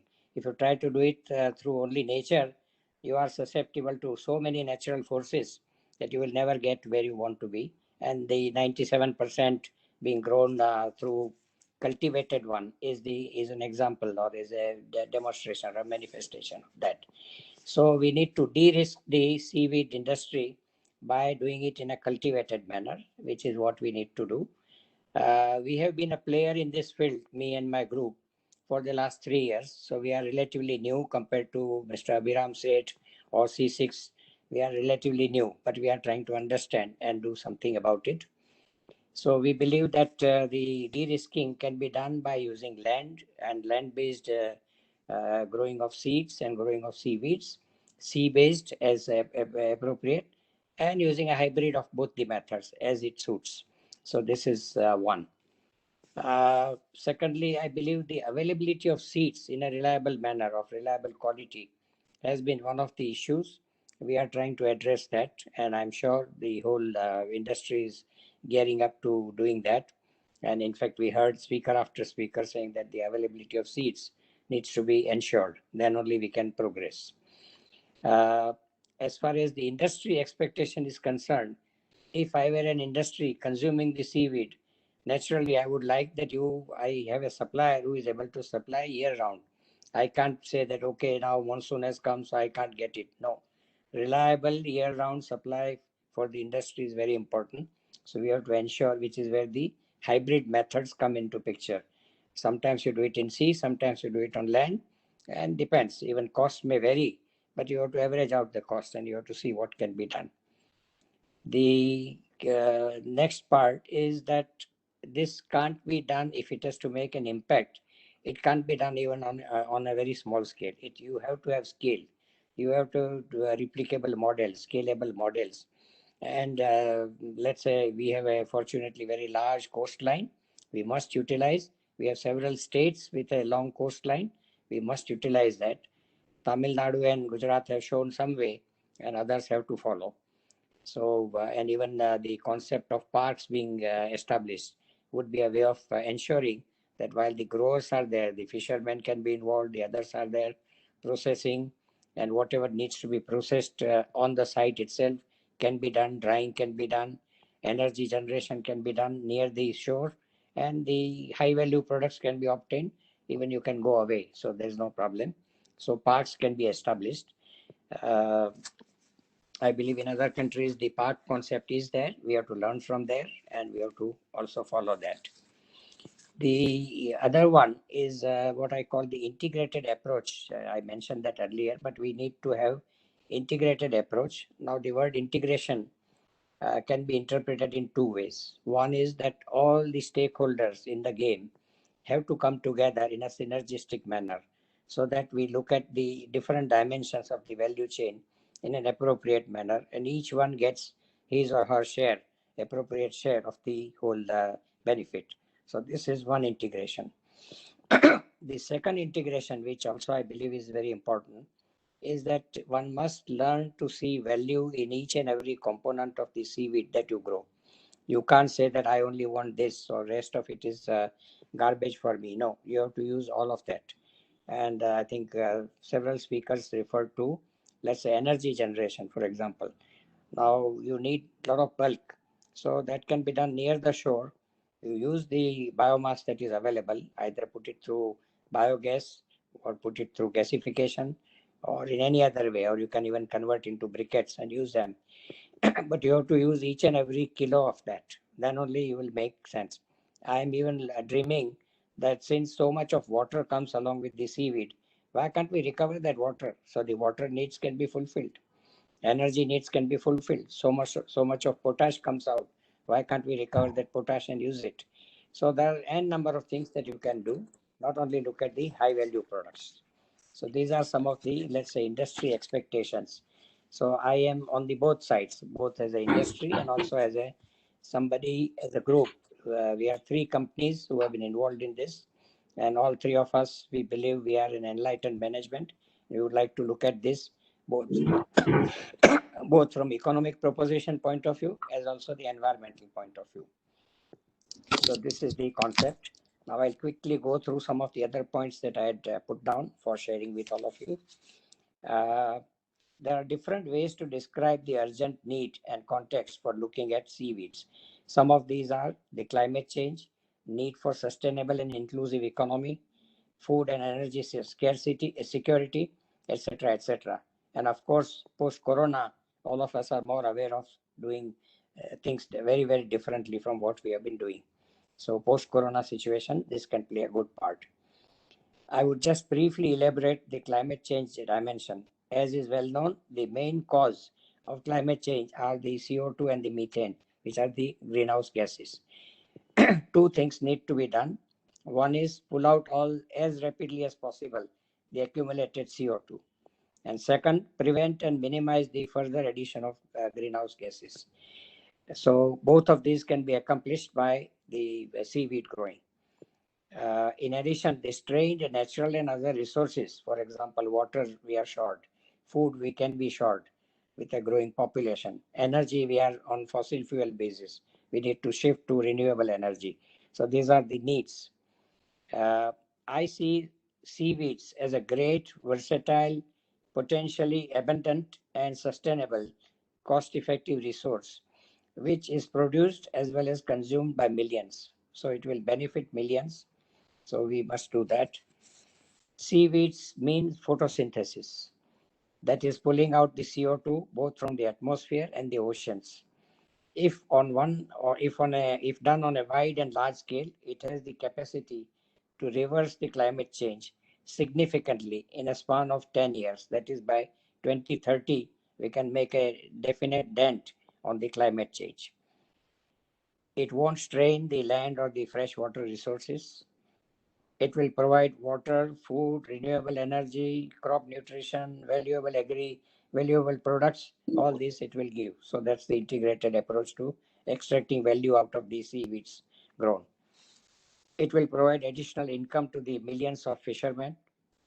It will prevent belching of methane by cattle by incorporating seaweed in the just 2% in the cattle feed. So that is the prevention of the methane being let out into the atmosphere. So my last point is So friends, let us begin immediately. What are we waiting for? Thank you very much. Thank you very much, Mr. Saraf, for your expectations points, and we will all hope that it will be met with this proper planning and strategy. Right. Okay. Now I will request Mr. Karn Nagaraju. He's the Deputy Director Fisheries of Karnataka State, based in Karwar. So, Mr. Nagaraju, are you there?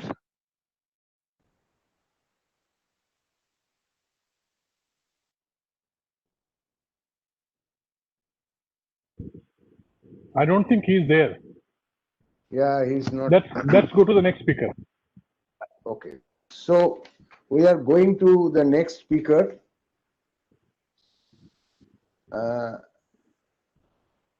So we'll invite Dr. Stephen Cran, the CEO of Seaweed Ireland and the current president of International Seaweed Associations.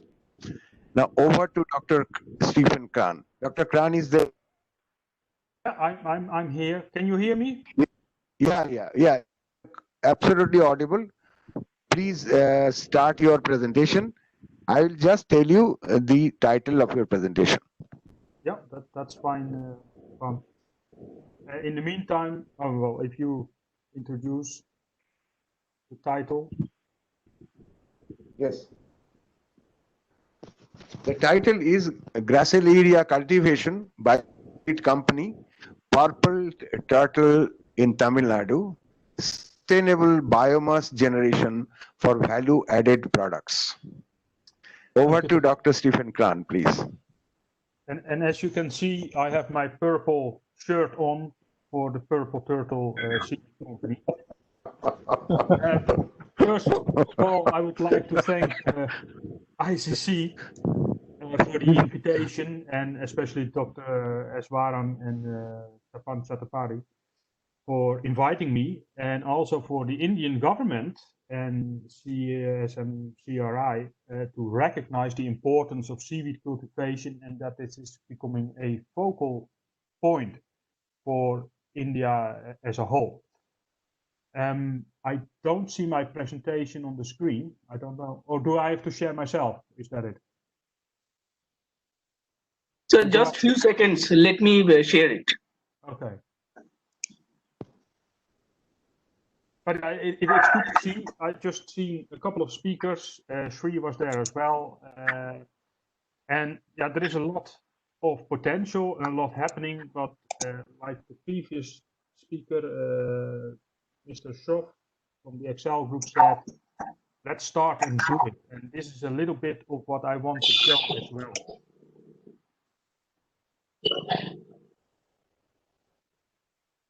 There we go. So, well, the introduction we already did, so we can go to the next slide straight away. So, India, the focus and the mandate is to increase seaweed production.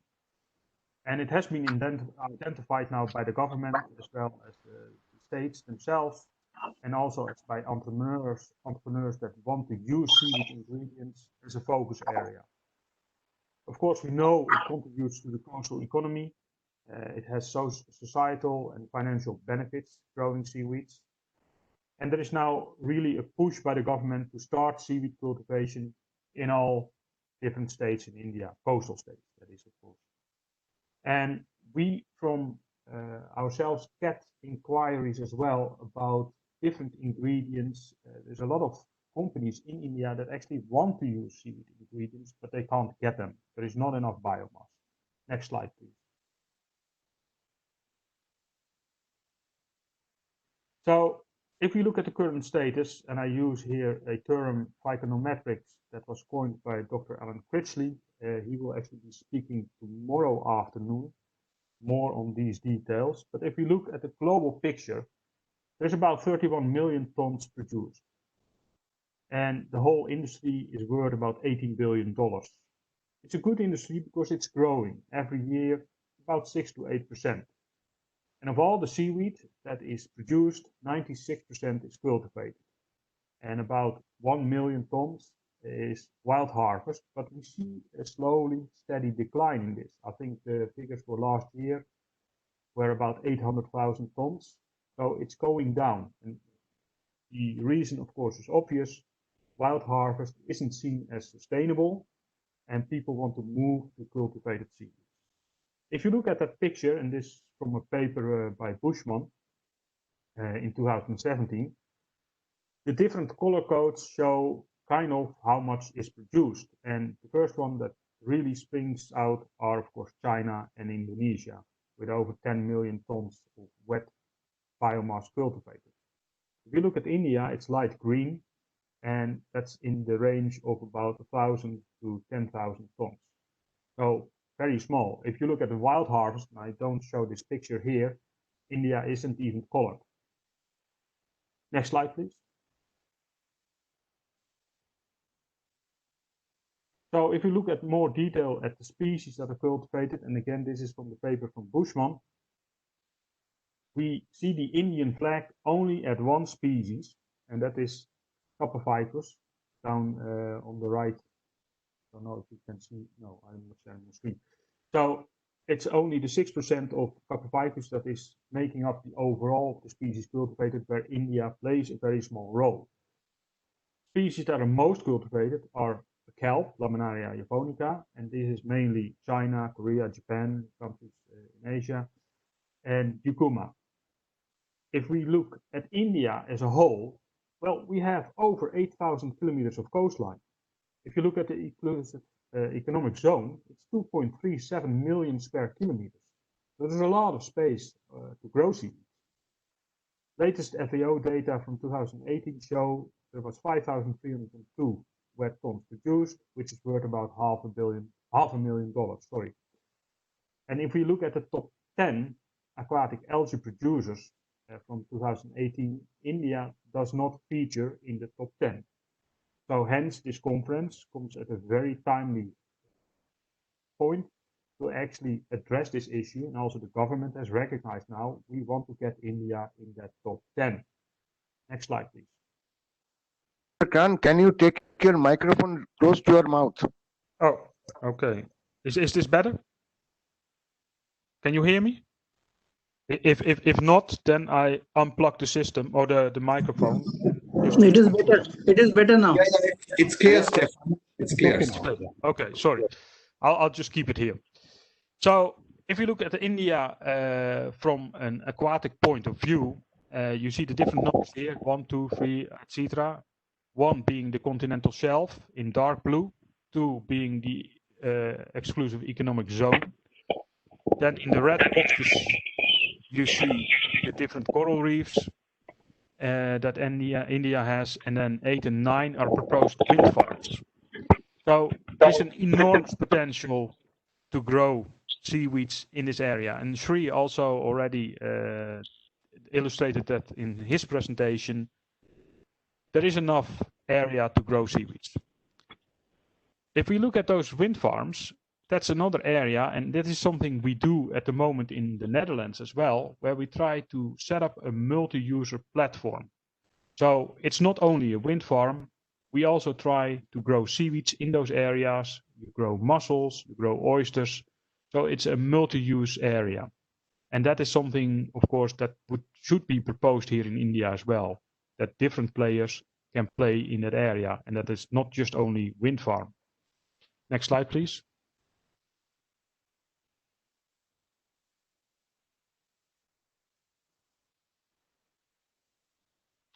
So seaweed, it offers a lot of solutions. First of all, if we start to grow or cultivate in large areas inshore or near shore, and it's been addressed in the previous talks as well, we have the CO2 uptake through seawater. And of course, that is if we look at climate change and all other issues that we have currently in the world, is very important, especially if you go large scale, it will really make a dent in the CO2 budget.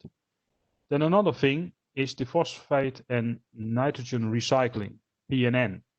There's a lot of runoff from land from either agricultural or other anthropogenic sources, and seaweeds are very, very good in taking up these minerals. And in that way, by harvesting the seaweed and using it on land, either as a biostimulant or as animal feed or other applications, you can nicely recycle these nutrients.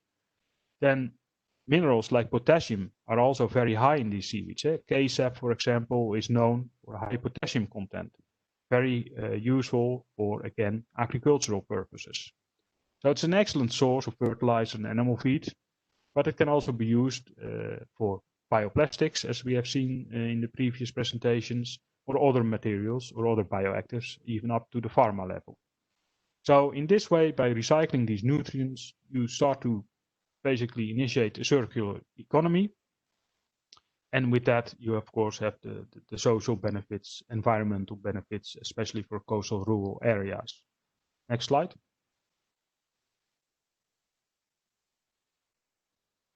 So what have we been doing as the seaweed company Purple Turtle down in Tuticorin?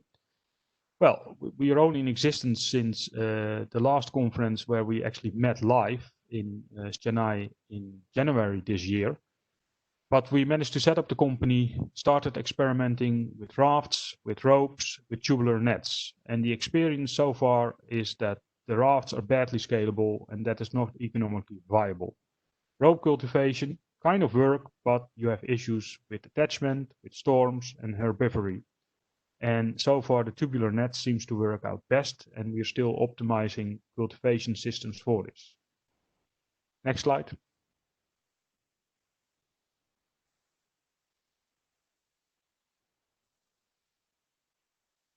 So we get the raw material in from cultivation. There is also some wild harvest still happening. Then it's processed by either washing and drying. And one of the things we are looking, especially on the cultivation side, is to establish seed banks with fishermen.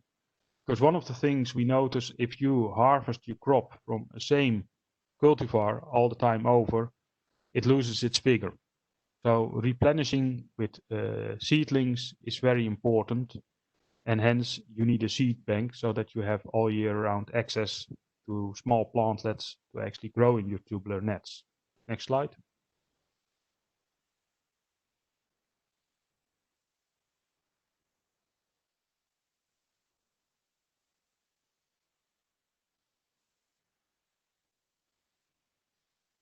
Next slide, please.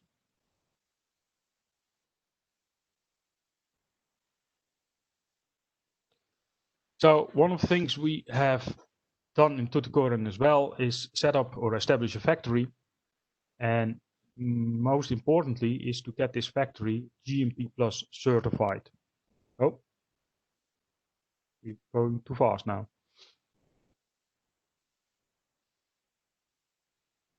Can we go to the previous slide, please?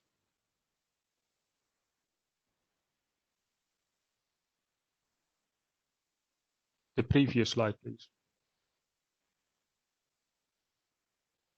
Yes. So one of the things we try to do is to get the factory GMP plus certified. This is a requirement if you want to actually sell seaweed in the animal feed market. And this is quality control, pesticides, metals, all kind of hazard controls. Else you can't really sell properly in the market.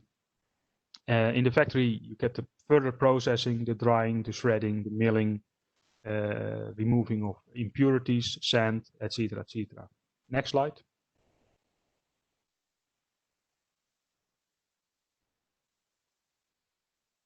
So in the end, you depending on what methodology you use, you end up with different end products, being a coarse flake up to a fine powder.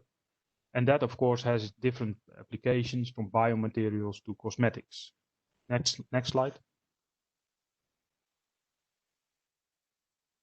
So what we do ourselves as the seaweed company, we have a range of different products where we use Gracilaria, for example, and that is in the animal feed range. But we also use it in our biostimulant process, which is the top health plant range. We run trials as well with these products to look at KPIs, the key performance indicators on health, growth, infections, somatic cell count, for example, in dairy, etc., etc. Other things that we do is using this as a source for paper making, which you see in the left hand, and also in our own cosmetics range that you see here a nice picture of, and finally in health supplements. Next slide. However, if you go value add and want to move out of the biofertilizer kind of animal feed, which is okay market, but it's not where the value is. The value is really in health supplements, cosmetics, and pharma. Although the volumes will be much smaller, of course, but value is much higher. If you go up the pyramid, you will no doubt start to run into regulatory constraints. And these are, of course, the heavy metals, novel food regulations, problems with arsenic and iodine in seaweeds. So it's very important what type of seaweed you want to cultivate, that it is characterized properly, and that not halfway in the process you start to discover that arsenic, inorganic arsenic, is sky high and you can't use the species for certain applications. With cultivation, there is of course other constraints on that part, where in this case with Gracilaria we use a local genetic stock. We are actually producing seed banks with local fishermen, and we are trying to scale it up. Not so much automate too much, because we are dependent on the fishermen and we want to create the jobs for the fishermen and the local communities. But these are all things that you have to start to take into account when scaling up large seaweed cultivation. Next slide. And just to illustrate, we have gone through these processes here in Ireland, in Europe as well, where we grow brown seaweeds. And just to get an aquaculture license to do something like this, these are all kind of regulations and rules and directives that we have to take into account before you get actually granted the seaweed license to grow seaweeds. And of course, I hope in India that this will be simplified and made easier. Next slide. And that is also my last slide. So the initiative from the government to stimulate the upscaling of seaweed aquaculture in India is a really great initiative. If we start with large-scale macroalgae cultivation, it falls within this regulatory and legal framework, which is controlled by the government and the state, so they can actually speed this up and simplify things and procedures, but it is in their hands. We also need identification of the most suitable areas, and this could be a program run over the next year to identify and make these sites available for entrepreneurs and people that want to cultivate. Again, this has to fall within this regulatory framework and the policies by the government, but this would be a very good step forward. The whole licensing procedure for getting a license to grow indigenous species should be simplified. For invasive species, that might be a different story. Then also look at the internal market in India. There is a huge market available for sales of value-added products, but also open up the export market for value-added products. Now, it's great to see that grants and subsidies are becoming online with this new program that is launched by the government, which also, I think, includes easy access to loans for fishermen or farmers that want to grow seaweeds. So all these together, if we implement this now, they are the keys to success to get India in that top 10 of aquatic algae producers. So from here on, it's only upwards and onwards. Thank you for your attention. Thank you, Dr. Kran. I mean, with a lot of busy schedule, you have made some time for us.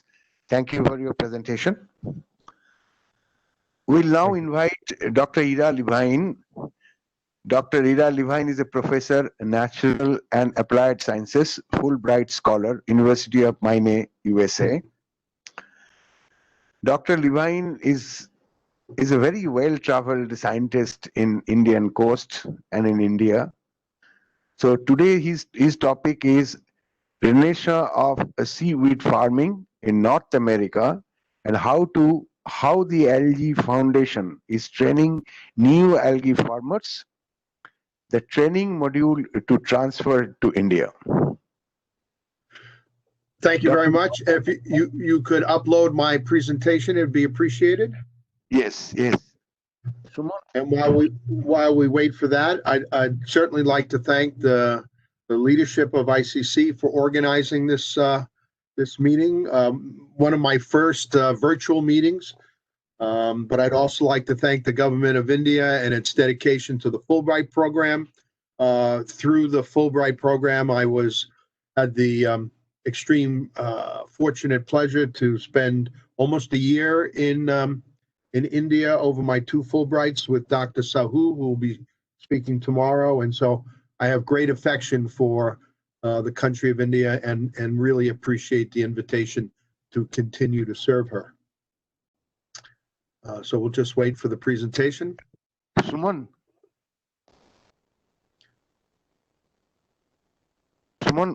can you slides here? Excellent. Thank you very much. Again, I'm here not as a professor from the University of Southern Maine, but as the president of the Algae Foundation. The foundation has been in existence about 7 years, and we have been training both microalgae and macroalgae farmers for the past 5 years. And I'd like to go over the program starting from K-12 for kindergarten through graduating high school, technical college, community colleges, universities, extension education programs for people who are already in aquaculture in one form or another. Could we go to the next slide, please?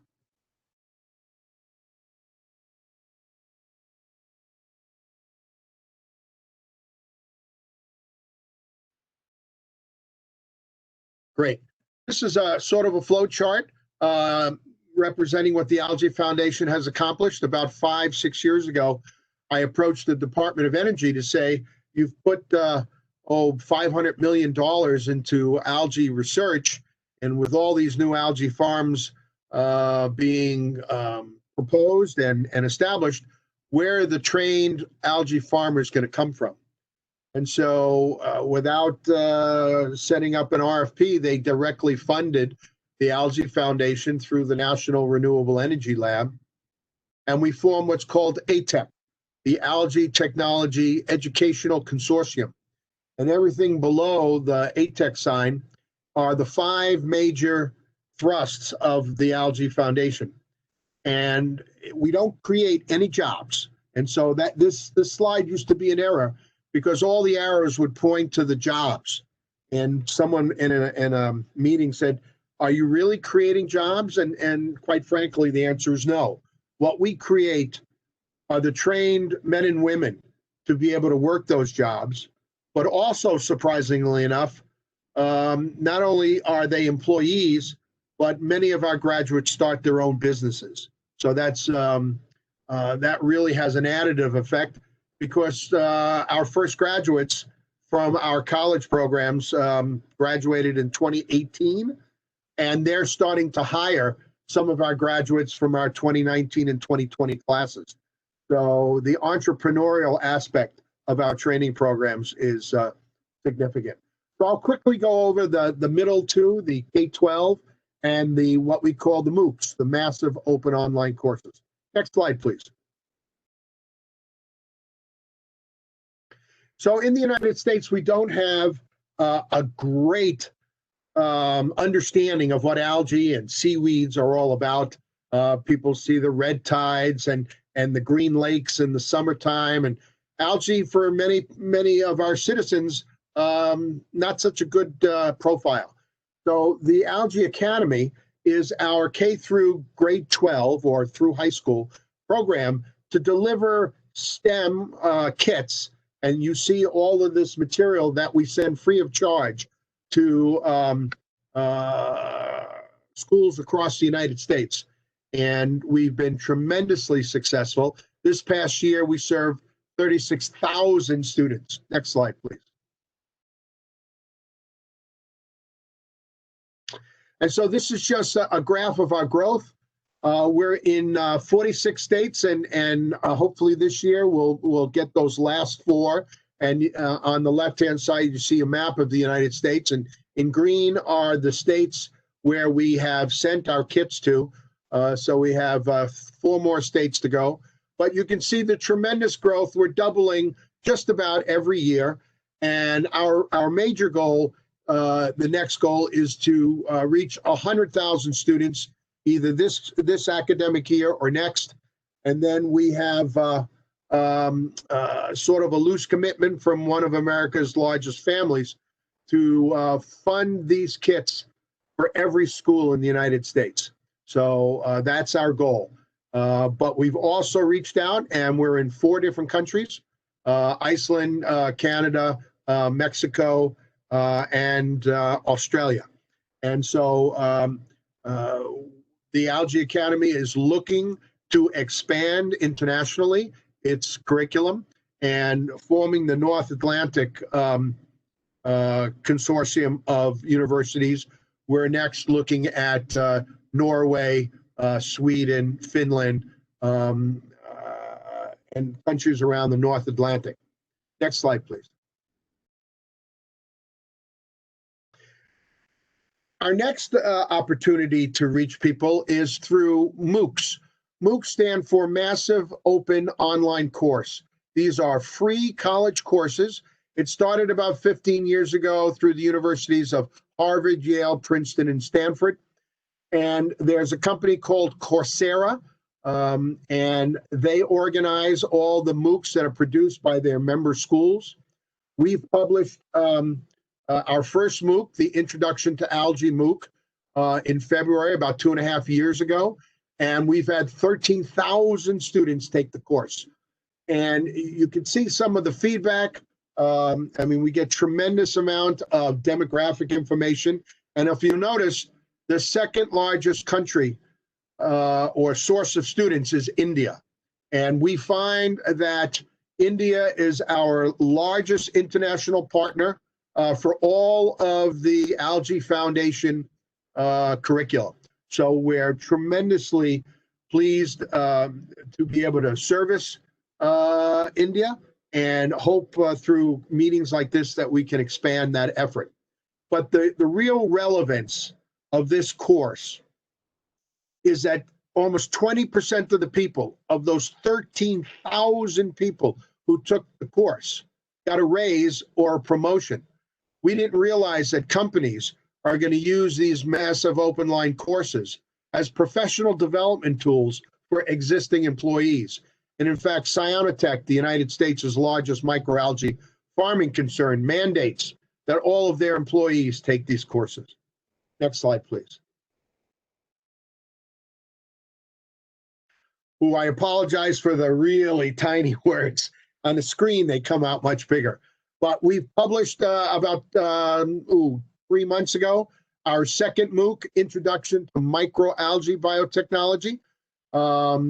And that is through the University of California at San Diego's online university.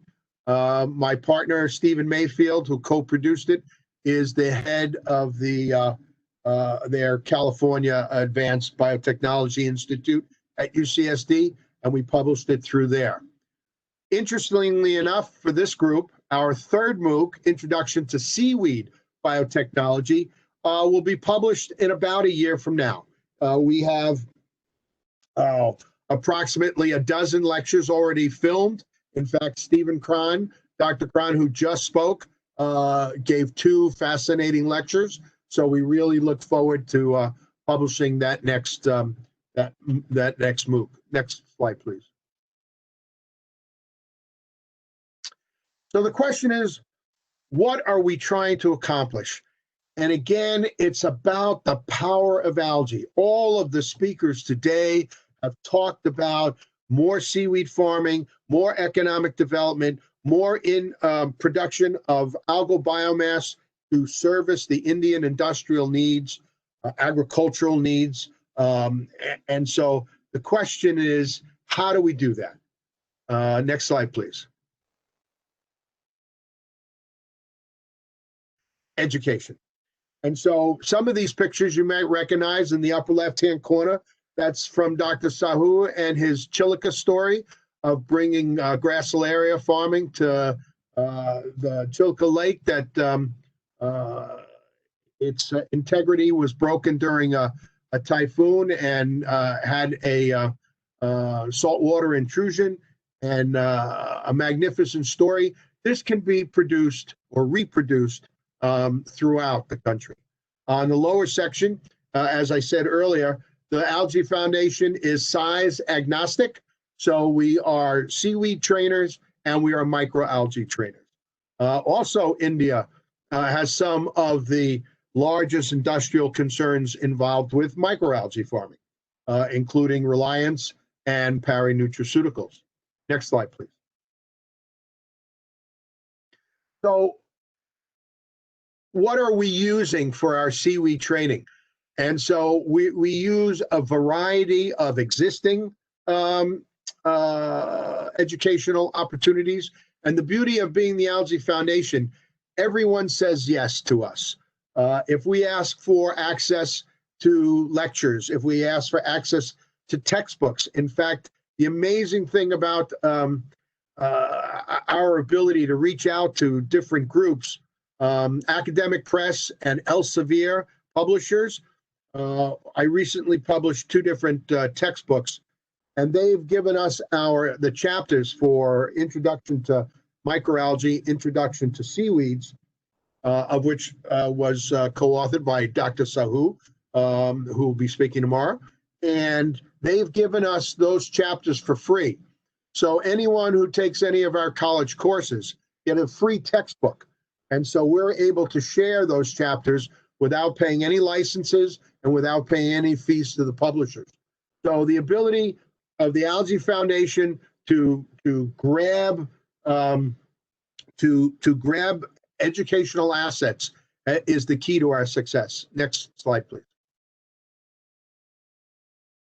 And so if you want to find us or try to understand what we're doing, we have 2 websites, the Algae Foundation and the Algae Foundation atech.org. But if you want to look at our extension effort, it's called ACES, ACES. That's the Algae Cultivation Extension Short Courses. And the easiest way to find them is just Google ATEC ACES Algae. Next slide, please. And this just gives you a list again of how many people are taking our courses. These are published within this year. And as you can see, the seaweed course, or part 1 of ACES, was published first. And India, although it's not a large number, but India, again, is the 2nd largest participant, as is in part 2, the microalgae. India is represents the 2nd largest group in taking the course. Next one, please. And at the bottom of that slide, I failed to just mention that not only are we global, but we've reached students from 45 different countries in almost every continent of the globe. And so we're very pleased that everything that the Algae Foundation produces, we give away for free. Everything is free. Our curriculum is free. Our lectures are free. Our laboratories are free. Our training guides are free. And so probably sending our kits around the globe, we'll probably have to figure that one out. That's a challenge. Shipping is one of our biggest costs. So I'm not quite sure I'm going to extend shipping our educational kits to India. Would be free, but we could certainly assemble them in India and distribute it that way. So let's go over our specific seaweed training courses. So here we have ACES Part 1, macroalgae. Next slide, please. So this is roughly what the curriculum is based upon. So we have, which seaweeds to grow, how to grow them, how to do, we heard earlier that we need seed banks. There's been talk about to scale up, we have to go offshore. In the United States, the Department of Energy spent $25 million. It's in, I think, the fourth year of that ARPA-E program called Mariner to develop technology, remote sensing, autonomous vehicles, seed banks, enhanced cultivars for offshore kelp farming, and also commercial reds in the Gulf of Mexico. And so all of these topics for harvesting, processing, husbandry, farm site, lease site acquisition are all a part of this course. Next slide, please. And the second one that was published about 10 months ago is the microalgae one. And most of the curriculum from this was taken from our partner school, Santa Fe, and Santa Fe has developed a whole degree of algae cultivation, of microalgae, and much of our curriculum is has been sort of taken from their different courses.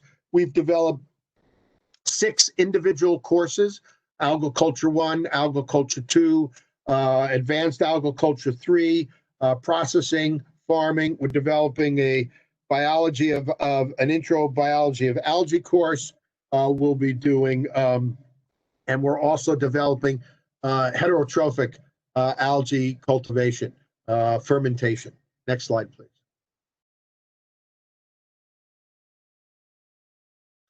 And just in the last 3 or 4 slides, we'll talk about what's happening in the state of Maine. This is a rather old slide because you can see the difference.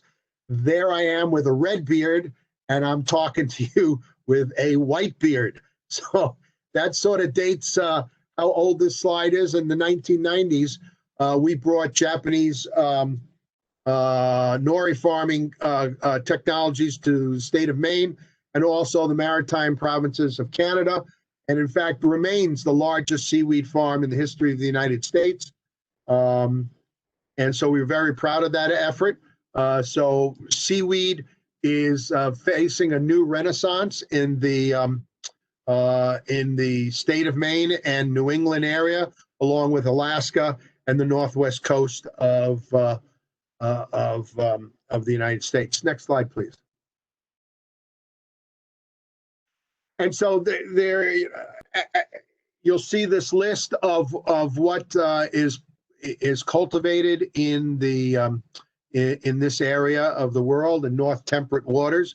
A very different list, but you will notice that Gracilaria, a ubiquitous species genera that's found around the world, is farmed here, and so. We have a reasonable diversity of cultivars in which the state is farming. Next one, please. And so this is nothing new. I won't spend any time on it. Obviously, everybody here knows this list, so we'll go right to the next one. And in the state of Maine, it's funny, when we started seaweed farming in 1990, seaweed was not in the definition of aquaculture. And so we were allowed sort of to do anything we wanted because nobody had jurisdiction over algae. That was sort of odd until the Army Corps of Engineers, if you remember Dr. Cron's presentation, he had that list of a myriad of licenses and permits he had to get to be able to farm in the waters of Ireland. We just started with an experimental lease site similar to what we have here. Ours was 10 acres. This is much, much smaller. But we just started farming until I got a letter from the Attorney General of the state of Maine telling them or telling me that I owed $10 million because my experimental farm was off the lease site. And that was before there were GPSs. And so we were siting our farm by just trying to eyeball the land coordinates. And so that was quite interesting that I owed $10 million for a violation of water. Nowadays, they have passed the legislation that Seaweed is absolutely involved in aquaculture and has to abide by aquaculture lease site protocols. And it's interesting, you've all heard organic certification. There was no such thing as Seaweed organic certification in the 1990s. In fact, I approached OCIA to develop them, and they had no expertise. So not only was our farm the first organic produced and processed seaweeds in the world, I wrote the rules and regulations that are still in effect. So some things are easier when you're the first to do something, and some things are harder. So now we have a much more defined process. We have a 3-stage process to get lease sites. I will say to Stephen, he should move from Ireland to Maine, because the first 2 sets of lease sites are streamlined and an area permit is needed. So here is the experimental or limited person. Again, you could probably, in terms of maximum production, is about 1.25 metric tons of algae per year. Next slide, please. The next side is an experimental lease. You're allowed to get that very easily for 3 years. It's 4 acres in size, and that way you can develop your different arrays of aquaculture engineering and see what works best on your site. And again, this lease site can produce up to 60 metric tons of kelp. Next slide, please. And the last is up to 100 acres.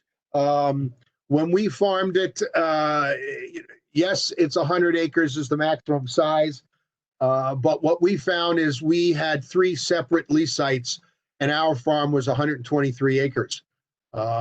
It wasn't $100 a year back then, but it is now $100 a year in terms of lease rental fee. Again, this is a more involved process. Back in the day, the biggest, and I don't think you have the same challenge in India, but the biggest challenge to successful seaweed farming in the United States is water use conflicts. We have tremendous amount of inshore water. We have tremendous amount of inshore nutrients. And we have some really talented people that can be excellent seaweed farmers.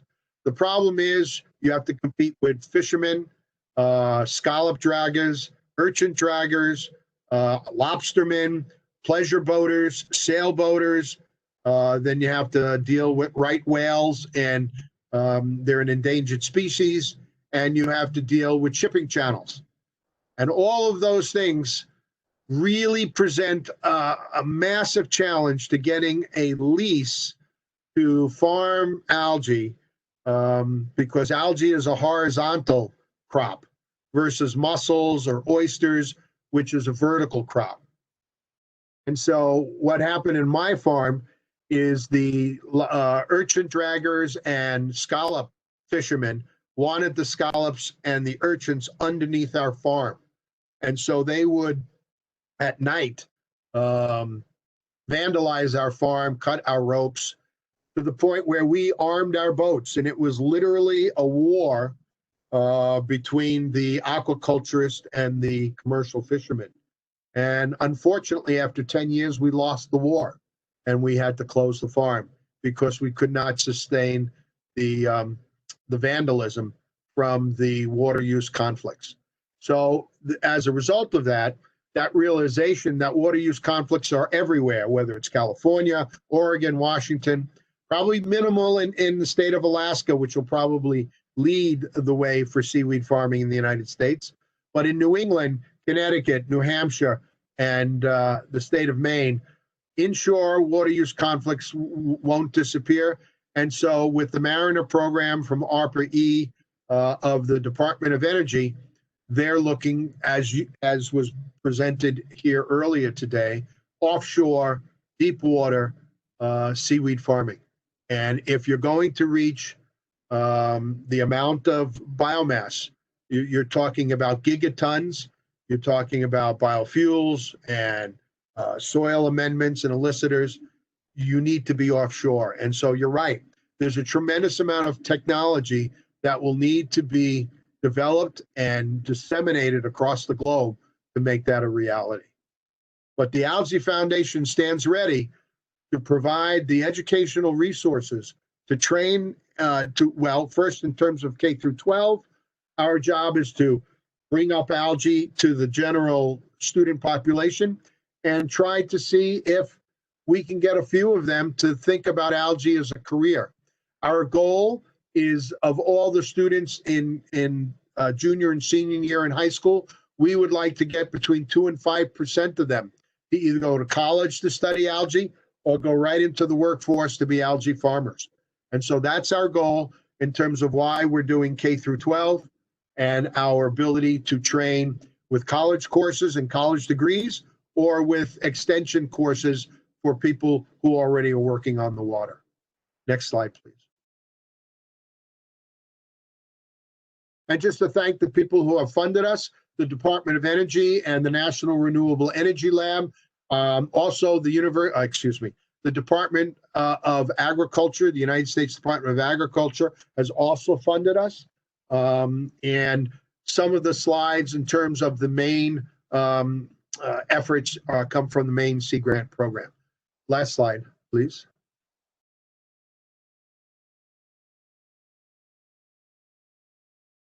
And so while we wait for the last slide, again, please contact me.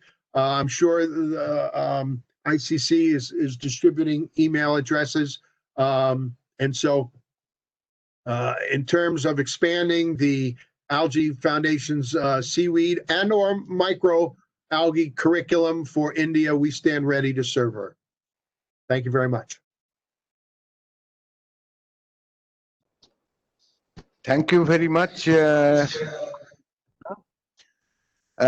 From Europe, now we are coming to Africa. We'll invite Dr. Flower Masua from the Institute of Marine Science, University of Dar es Salaam, Zanzibar, Tanzania. And she will talk about challenges of the seaweed industry in Tanzania and the role of the global seaweed star projects. Dr. Masua, are you there?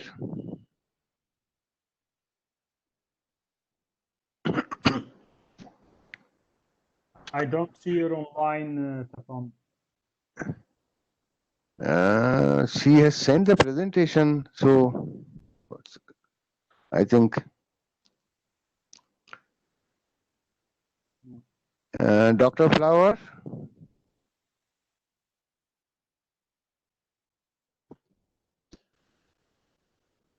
Suman, you have her presentation, no? For whom, Tabunda? Dr. Flower Masua? No, not for him. Oh, problem somewhere. Anyway, then now Dr. Utpal Kumar is there. Dr. Utpal Kumar, sir. Tabunda, your voice is breaking. Dr. Utpal Kumar, sir, from Andaman and Nicobar.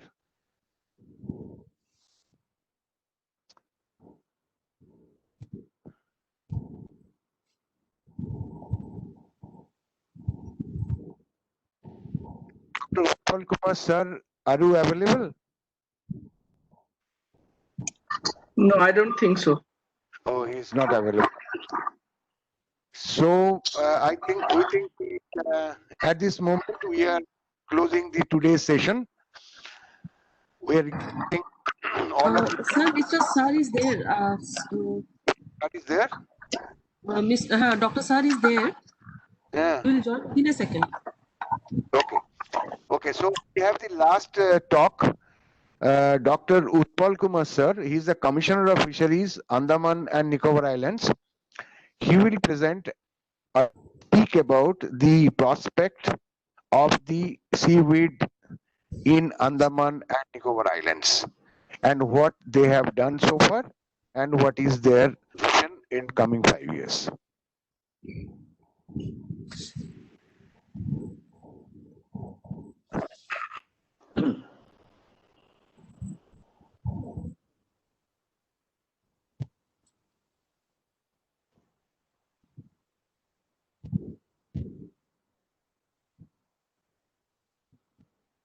Is he joined?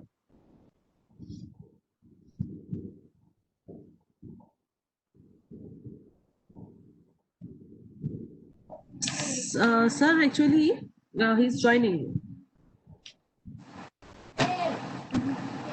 Hello, hello, please, sir, please.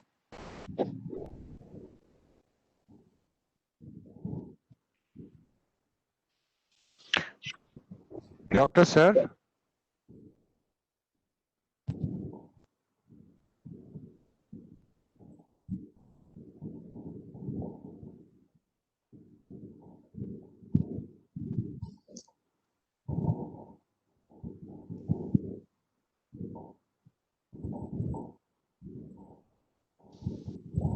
Sir, there is some issues with Dr. Sir's laptop. He's joining within a minute, he said. Okay.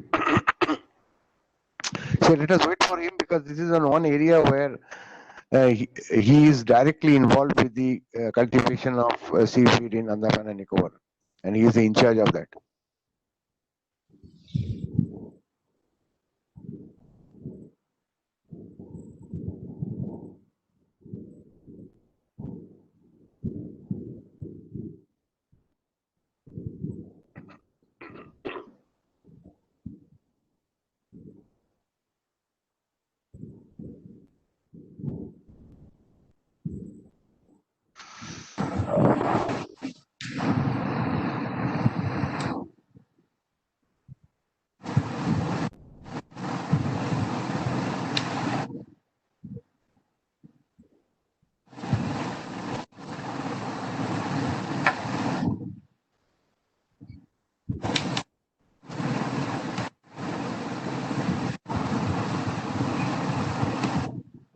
Shima, is it through?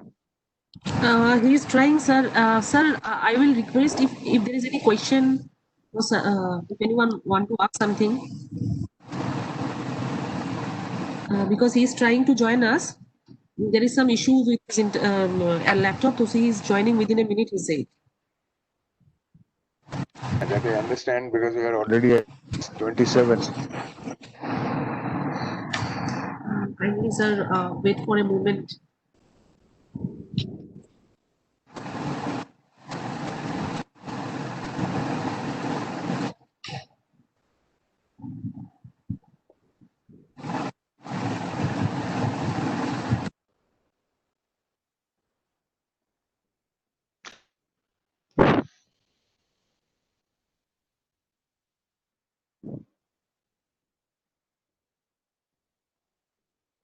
Tapanda, Yeah. there are some questions in Q&A. So probably you can go through that. I can't see the question. Can you see the questions?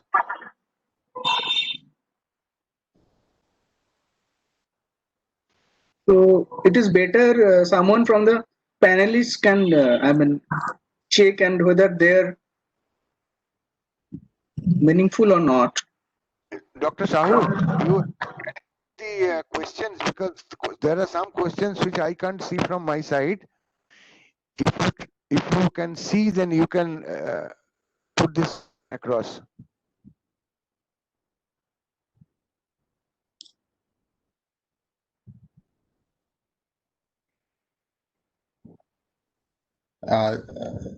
Tapan, I've just had a look at all the questions, but it's nothing is a technical question. Some are comments, okay, but nothing is particularly a technical question. That okay, this is some GI mapping, an excellent suggestion. There's one question on Dr. Vaibhav Mantri on what the government official procedure to start cultivation, but that's probably better not addressed to Dr. Vaibhav. Then that's it. Too many comments or questions. I think. Can I have a technical question for you, Sri? Yeah, go ahead. On the Yeah, Capophycus, please go ahead. If you grow in tubular nets, yeah. you harvest the nets again Yeah. and again. Are you not afraid to lose vigor? And that you no. So what happens, Steph? Yeah, I get your question, Stefan. So the machinery we have developed is able to remove the Capophycus from within the net also. Every time. So you put new seedlings in all the time. Yeah. So what happens is that when a tube net, the Capophycus, which is rapidly growing, we put fresh Capophycus into the tube net, then it grows outside of the tube net. So obviously the portion that is growing outside of the tube net is the latest and the fastest and the youngest. So yeah, no, I understand that, but I thought you were taking only the outside and no. But you take all the Capophycus out. Yes, that's right. So what we do is we pass it through a set of rollers. It just simply breaks the kappa inside the tube net, and then it, with a light shake, the complete tube net is regenerated, and then you can reseed it back. We can't do that with the Gracilaria. That won't break. Not? Why not? No, it's too thin, too wiry. Oh, it doesn't break and doesn't crunch. No. So we really have to take it out. Oh yeah. I've seen yeah. There could be other ways of doing that. So we still try to optimize, of course, ourselves, but yeah. Then again, we only started in May. We are only a couple of months at it, so yeah.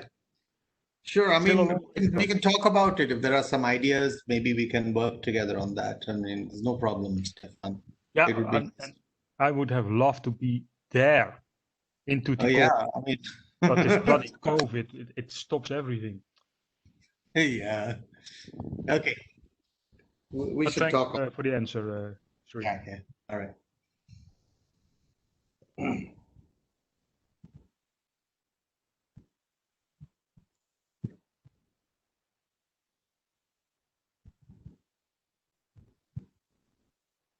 So Tapan, maybe we could just end the meeting then. And I'm doing that. So thank you very much. We are closing the day's program here, and I'm requesting all of you to join us tomorrow at 2 o'clock India Standard Time, and we can be a part of the programs tomorrow. And with this note, I am closing the session today, and we'll once again resume at sharp at 2 o'clock.